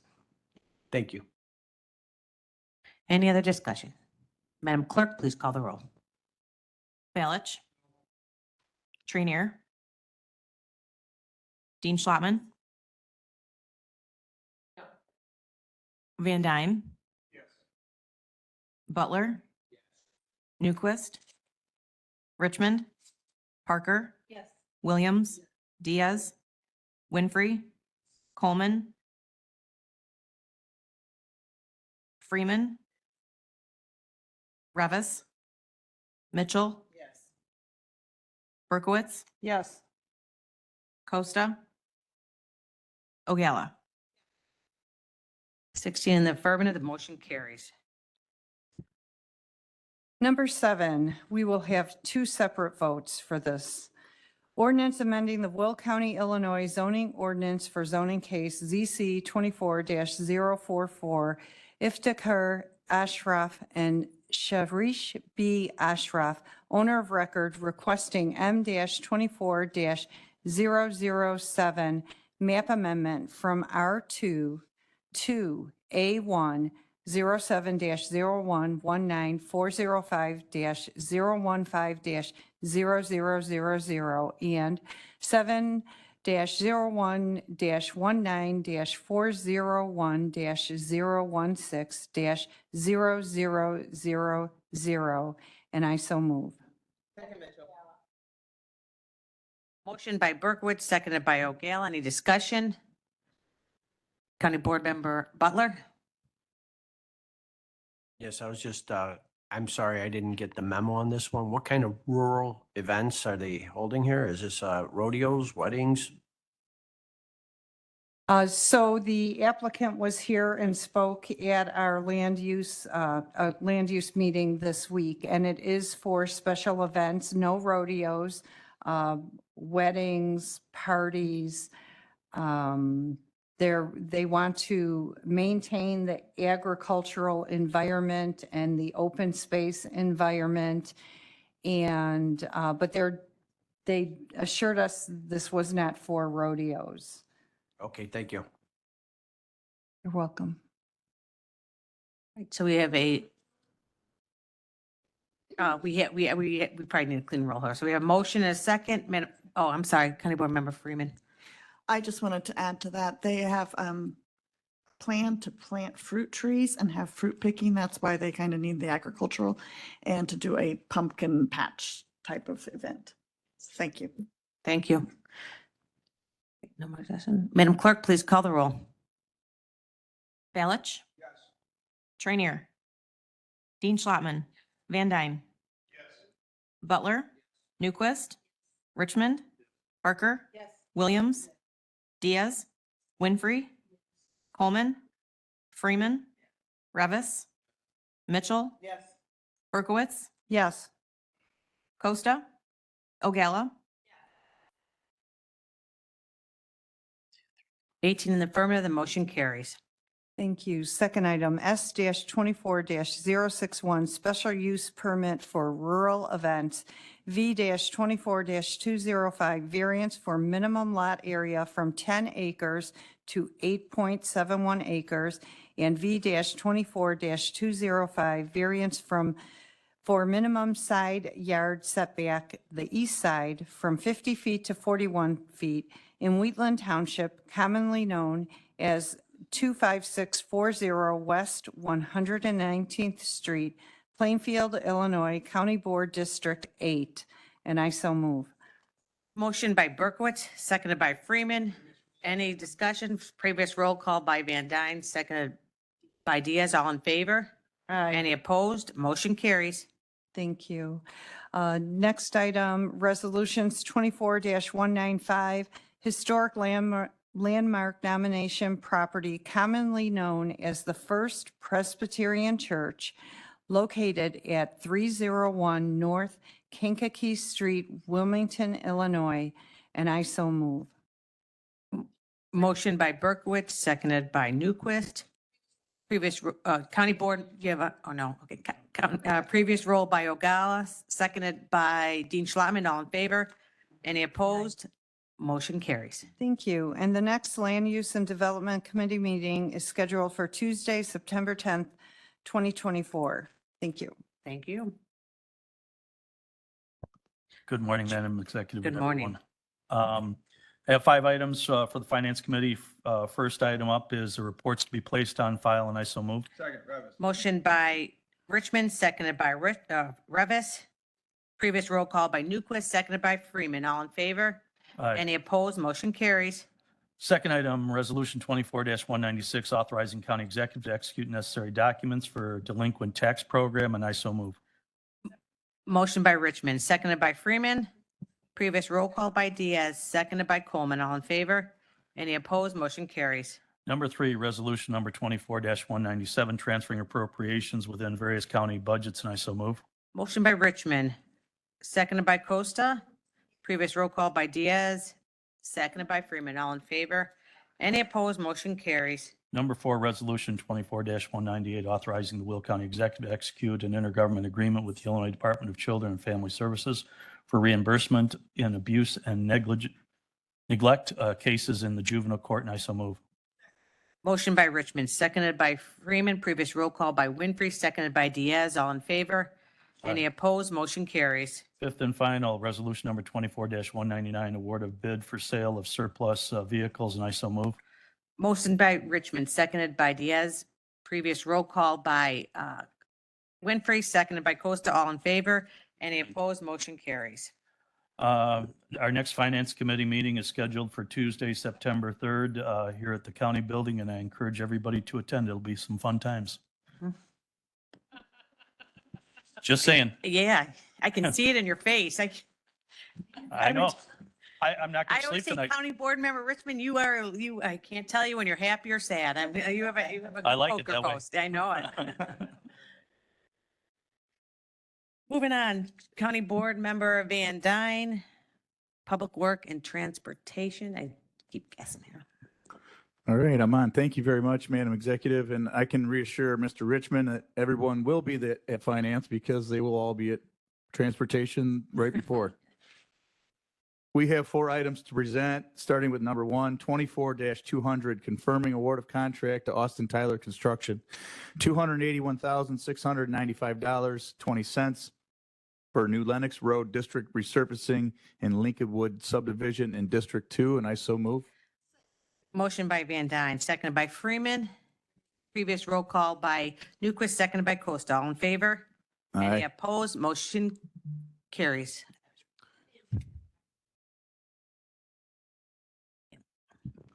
Number 2 on our agenda, Resolution 24-201, confirming award of contract to Austin Tyler Construction, $116,755 for Troy Road District resurfacing various roadways in County Boards District 1 and 7, and I so move. Motion by Van Dyne, seconded by Berkowitz. Previous roll call by Costa. Seconded by Freeman. All in favor? Any opposed? Motion carries. 24-202, authorizing an IGA between the Village of Romeoville and the County of Will for maintenance and energy of traffic signals at the intersection of Renwick Road, County Highway 36 at Gaylord, Districts 5, 7, and 9, and I would like to make the motion. Motion by Van Dyne, seconded by Mitchell. Previous roll call by Diaz. Seconded by Parker. All in favor? Any opposed? Motion carries. And number 4, 24-203, granting ingress and egress for a new business on Manhattan Money Road, County Highway 6 in District 3, and I would make that motion. Motion by Van Dyne, seconded by Butler. Previous roll call by Diaz, seconded by Berkowitz. All in favor? Any opposed? Motion carries. Our next Public Works and Transportation Committee meeting is scheduled for Tuesday, September 3rd, 2024, directly in front of the Finance Committee. Thank you very much. Thank you. County Board, Chair Freeman, Public Health and Public Safety. Good morning. I have no resolutions to bring forward at this time. At our Public Health and Public Safety meeting, there were 2 presentations. One from Sylvia Acosta, I'm going to butcher this one, Sylvia Acosta Chavez with the Joliet Spanish Center. She explained all the services that they provide, from early childhood to legal services and everything in between. The other presentation was from Sylvia Chavez with the Will County Health Department. She discussed the county's WIC program and the newly added service that led to a wonderful discussion called Mother's Milk Bank of the Western Great Lakes, which is really exciting. All PowerPoint presentations can be found on the online agendas. I would like to note that in preparation for fire prevention this year, at our Public Health and Public Safety meeting in September, there will be a side-by-side burn demonstration in the parking lot.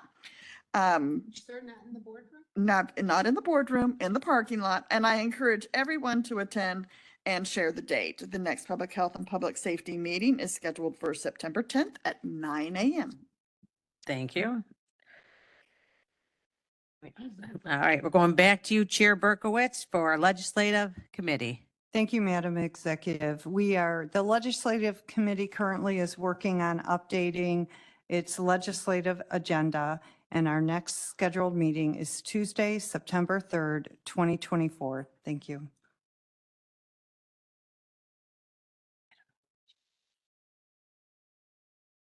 We're going to go on to Capital Improvements Committee. Sorry, who's the chair of Vice Chair? Annette, County Board Member, or Vice Chair Parker for Capital Improvements. Good morning. There is nothing here on the agenda to approve. Our next Capital Improvements Committee meeting is scheduled for Tuesday, September 3rd, 2024. Thank you. Thank you.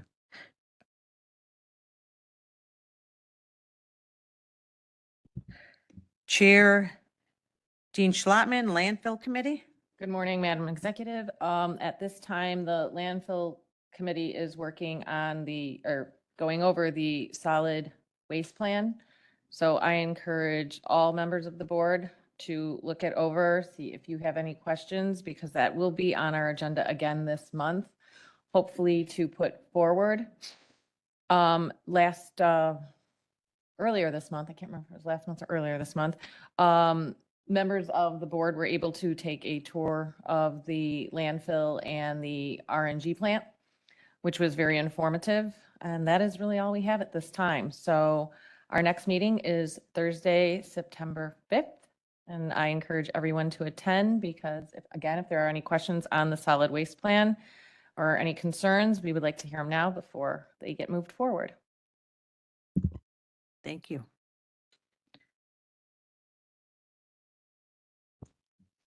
Are you on there? All right, very good. Sorry. Chair, that's I all right didn't- now. I know I Chair, didn't have it up. Chair Sorry. Ogalla, Executive Committee. Thank you. I have one item today, a resolution 24-204 authorizing the county executive to execute an amendment to a tower site lease agreement for the use of a radio tower site owned by Mid-America Towers Incorporated, and I so move. Motion by O'Gala, seconded by Freeman. Previous roll call by Winfrey, seconded by Diaz. All in favor? Aye. Any opposed? Motion carries. The next executive committee meeting is scheduled for Thursday, September 5th.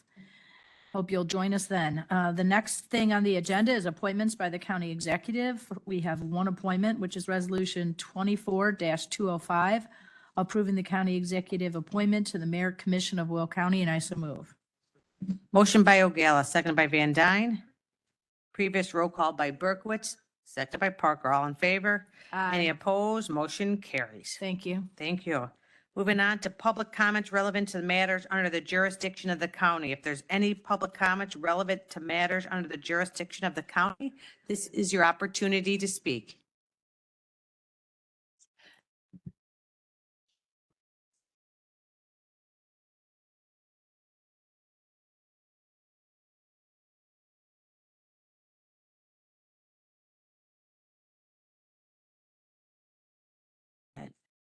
So thank you. Just a reminder, when you come forward, please state your name and you have 3 minutes. So thank you.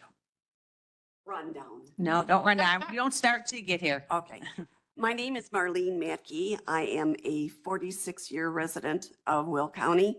22 of the years were on Hoberg Drive, or are on Hoberg Drive, which was recognized by the newspaper as one of the most desirable neighborhoods until recently. The reason is not most desirable, is we are occupied by squatters in one residence. There have been numerous complaints about this residence to land use, the police, fire department, to no avail because they are powerless to do something. They're powerless to do something because there's a catch-22 in your ordinance. The property was owned by a Mrs. Stanfill. She died. Her son was then inherited the property. He died. And he left it to the builders of redoing the property because he couldn't pay them. Well, they have never finished the property, and the estate is supervised by Paul Beckich, the lawyer. They refuse to take ownership of the property, and thus the pictures that you see are a result. The property is in a complete disarray on the front, the back, the side. And we're powerless to do anything. My lawn facing these people has been ridden over 5 times to the account of replacing sod to the tune of $1,500. I'm told that the dirt pile that I have put on so they couldn't keep driving over my property is in violation. It's a berm. It's a dirt pile. Water passes through it. I'm going to be dealing with that. I've watched fireworks be launched off their roof. I've had 15 to 20 cars in their lawn and beyond the driveway. In the pictures you'll see there's 6 pictures of vehicles and a boat. 5 of those vehicles don't run and are junkers, but they haven't been hauled away by the owner. In addition, the tornado that struck most recently has a 100-year-old tree that is blocking part of the property and blocking the flow of water in the area. I wish you could amend the ordinance in some way. There's great minds here. There has to be an answer. 4 years is enough of these people. I'm 71 and disabled. My husband is 73 and disabled. We'd like to sit on our front porch and not look at garbage before we die. Thank you for letting me address you. Any questions? Yes, Mr. Dare? Oh, look at Mr. Dan, you're they all know you now. So yeah, we usually don't have questions here, so why don't we ask her after? If you could just, yeah. Oh, can you repeat your address?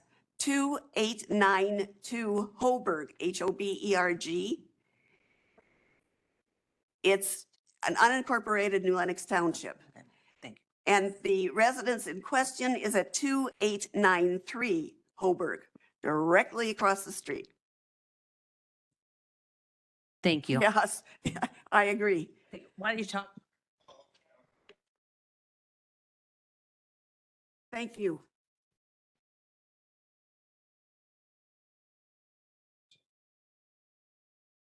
One public comment to be read, yeah. This is from, let's see, Glenn Lindquist. Members of the Will County Board, please read the attached letter. I attended the July 18th Will County Board meeting intending to address the board about an issue of personal importance. That meeting should go into the record books for wasting the time of so many busy people. The repetition of the same complaint over and over was unnecessary. Why the board felt this was an important thing to do is hard to understand. Think of it this way. If someone submits a petition with 161 signatures, would you reread the petition statement 161 times, once for each signatory? That is essentially what you did as far as I know. Actually, I'm not certain you did reread it that many times since I left after about 40 repetitions of the same complaint. I don't have time to waste, nor the mentality required to be able to stand that degree of foolishness.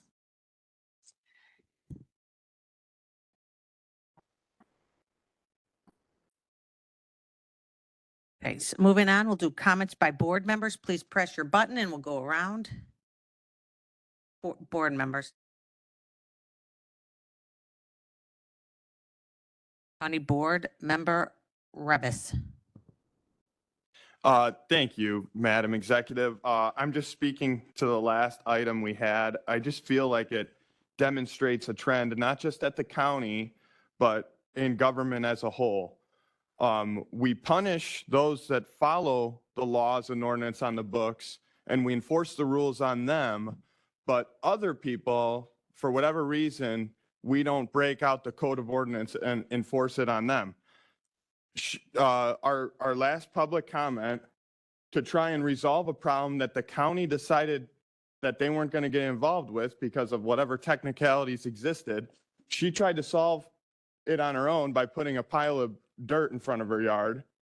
But then land use comes and tells her that she can't do that, and they're going to enforce some code on the book against her.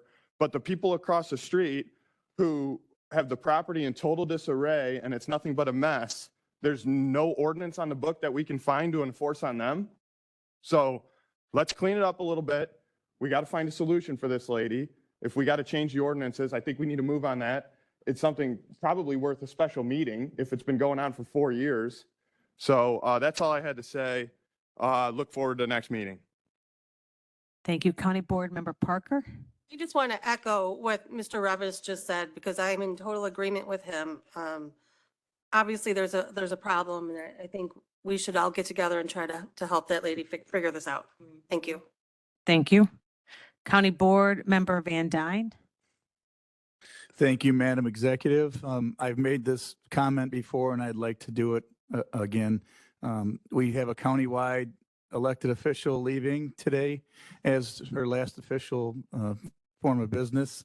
And I just want to say, Lauren, that thank you for all you've done. I've seen the beginning and now the end of your term, and I've seen humongous amount of changes, and all for the better. And you should be extremely proud of what you've done with your staff and your position, and you've created a great surrounding of staff members, very intelligent. I hope you enjoy your next endeavor, and so thank you very much. Thank you. County Board Member Richmond. I think there's something on our code enforcement that you can only have like 6 vehicles on a property or something like that. It would seem like that would be a great place to start, and it'd be something that we could execute on before the weekend. So I don't know, just my 2 cents. Thank you. County Board Member Butler. Yeah, so just looking at those pictures, I saw at least 3 or 4 code violations. You know, you can't have vehicles that don't run for a certain amount of time. Tires, you can't store tires on a property. I mean, there's a bunch. So hopefully she'll be able to get with code enforcement. Thank you.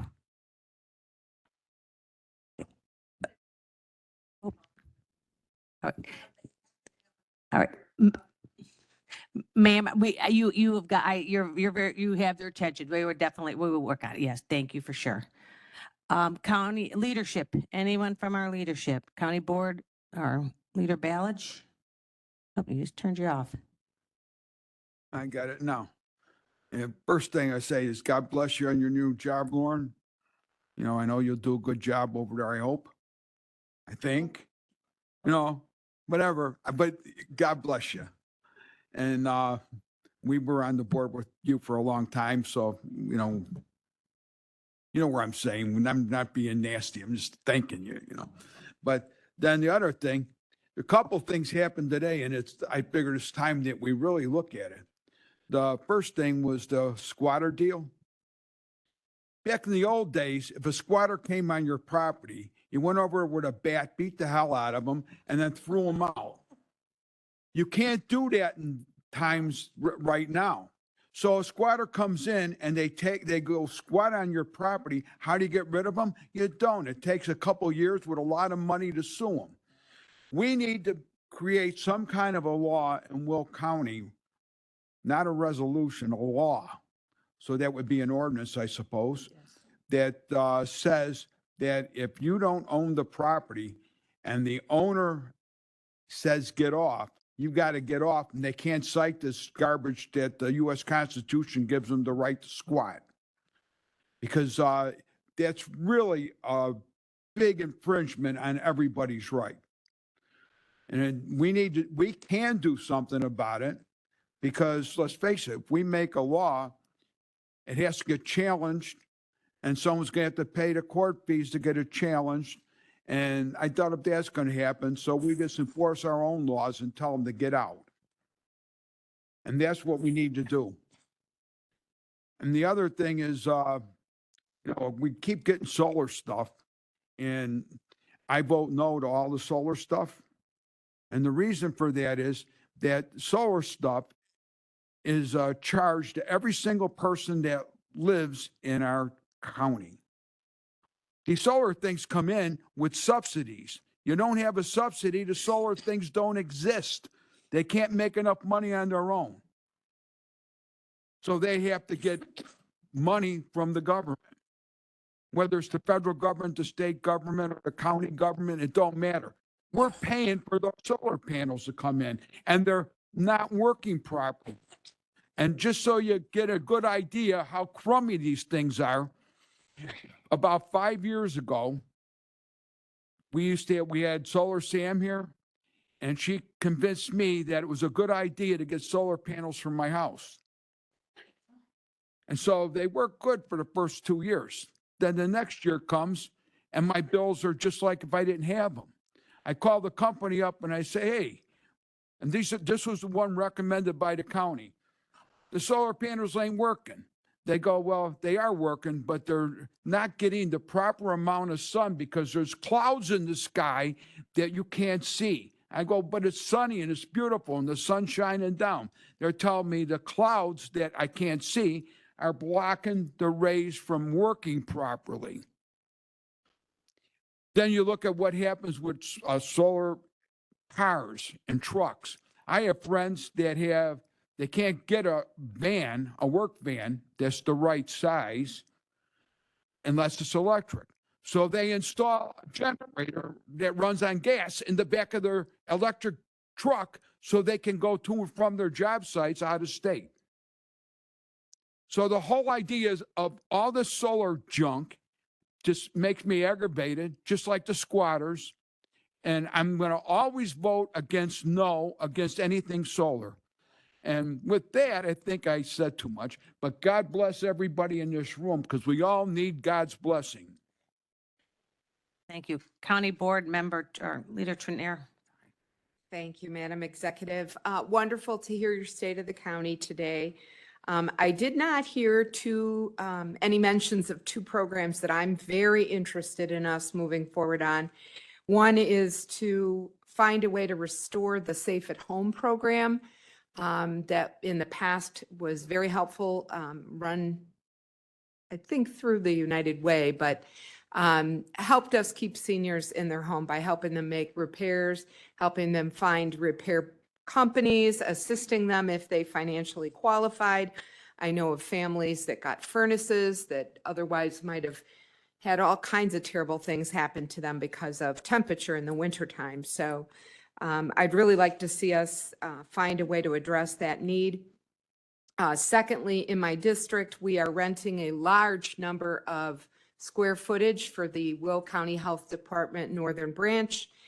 And I don't feel that renting property is a good use of our funds. I think we would be far better off adding this to our capital improvement needs and actually purchasing some property and building a building that we would own, maintain, control, and could design for the unique needs of our health department and the many, many clients that they serve in our area. And lastly, I would just say, hey, school is back. I saw buses, I saw kids walking today. I know our fellow county board member was on the job this morning, helping children get to school. So I just caution everybody in this day and age of road rage to be cautious and careful around children in schools. And please don't use your cell phone while driving or near a school or construction site. Thank you. Thank you. Chair Ogala. Thank you. Today I have two things that I'd like to read. One will be from my desk and one I will go to the podium to read, and then I'll have another comment to make. First thing I want to read. This is something that happened in Eastern Will County last Thursday. People who lived out there received reverse 911 for an elderly man that was lost. Started around, he was last seen around 9:15 in the morning, and about 11:42 we received the reverse 911. This caused our Sheriff's Department, our EMA, and local fire and police to get involved in looking for this gentleman. After I left work here, I went out and I joined the search, and I drove all around everywhere, and I came upon Ashland Avenue and Offner Road, and all the emergency vehicles were all congregated there, and they were focusing on a cornfield. Later that evening, after dark, say I think it was about 9:30, the gentleman was found in the cornfield about 3/4 of a mile into it, and that was because of a tip from a lady who was going to work, and she happened to see some guy go into the cornfield. If you live in the country, men do go into cornfields right now and then to use the privacy of the cornfield, if you know what I mean. But if she had not called in with that tip, it would have been very difficult because they used drones. We had a helicopter from Lake County come out, and because a cornfield at this point is taller than most of the men in this room, very dense, they couldn't pick it up. Fortunately, our canine unit and our lovely dog named Lizzie found him using a scent kit. So I'm going to read the letter from this man's wife to everybody today. This is addressed specifically to Will County Sheriff's Department and our EMA. Unfortunately, they left. All right. We would like, are they here? Brian, come on in the room. We would like to express our appreciation and gratitude to every team member of the Will County Sheriff's Department, EMA, Search and Rescue, Canine units, and to each neighboring police and fire department. The dedication and relentless determination, along with the genuine care and concern from all, was absolutely amazing. The staff from Will County and the support of bordering counties is something I am so proud to have service us as people and as a community. The response to aid and help from volunteers, friends, and neighbors was also very overwhelming. I want to say to each and every person, our gratitude is endless. Jim and I thank you so very, very much.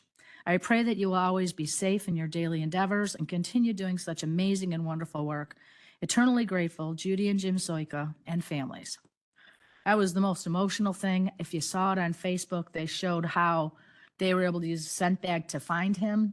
And it was very, very heartbreaking, but so exciting when I received the call both from the police department and EMA to let me know that he found, because Judy is a friend of mine. So that was amazing.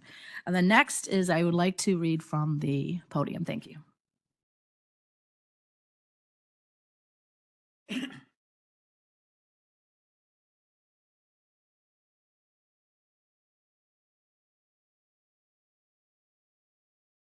Thank you.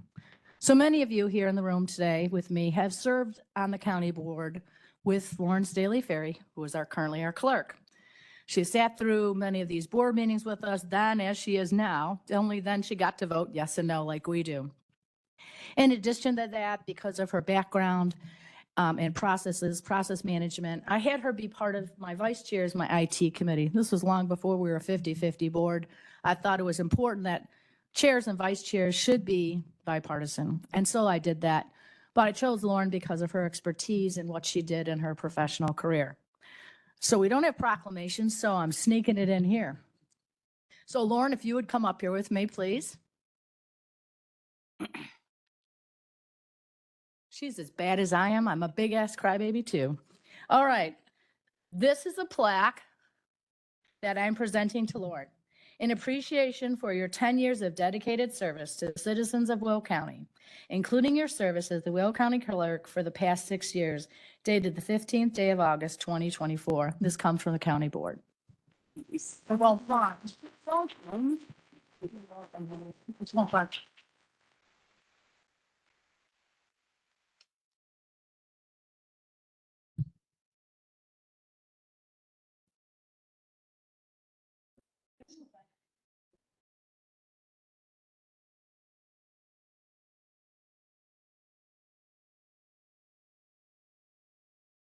I'll keep it quick. This has been a tough week and so bittersweet, but I truly am just so grateful to have been in these positions. Like Judy said, some of you I've known for the past 10 years and have been able to build friendships with most of you. And I could not be more grateful to be in the opportunities that I have been in, the positions that I have been in. All the department heads, county executive, working with you so closely. It has been amazing. Truly, I know you're all going to do so many more great things on the county board and at the county in general.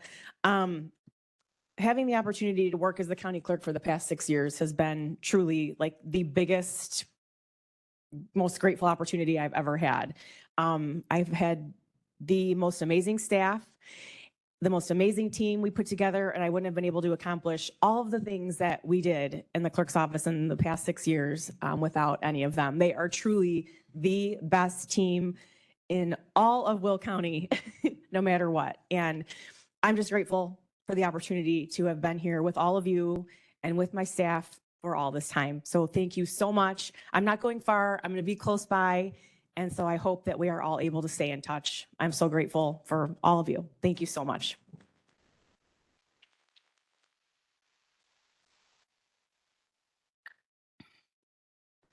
Okay, I just have okay, something, yeah.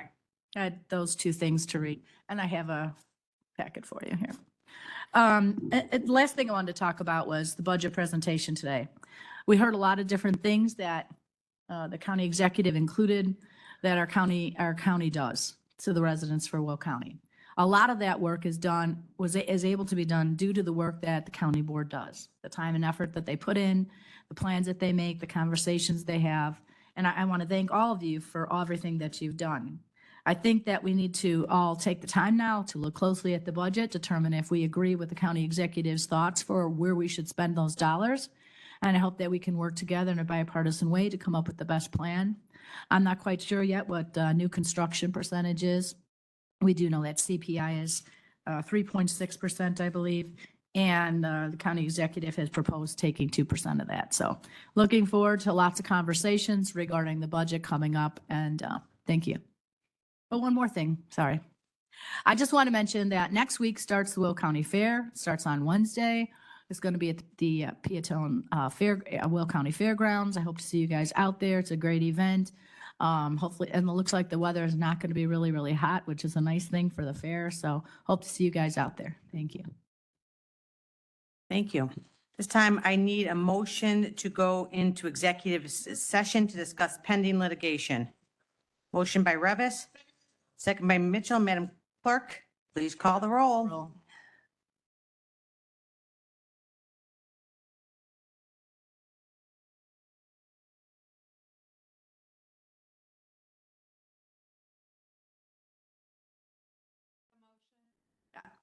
I'd like to make a motion to concur with the request from the state's attorney's office.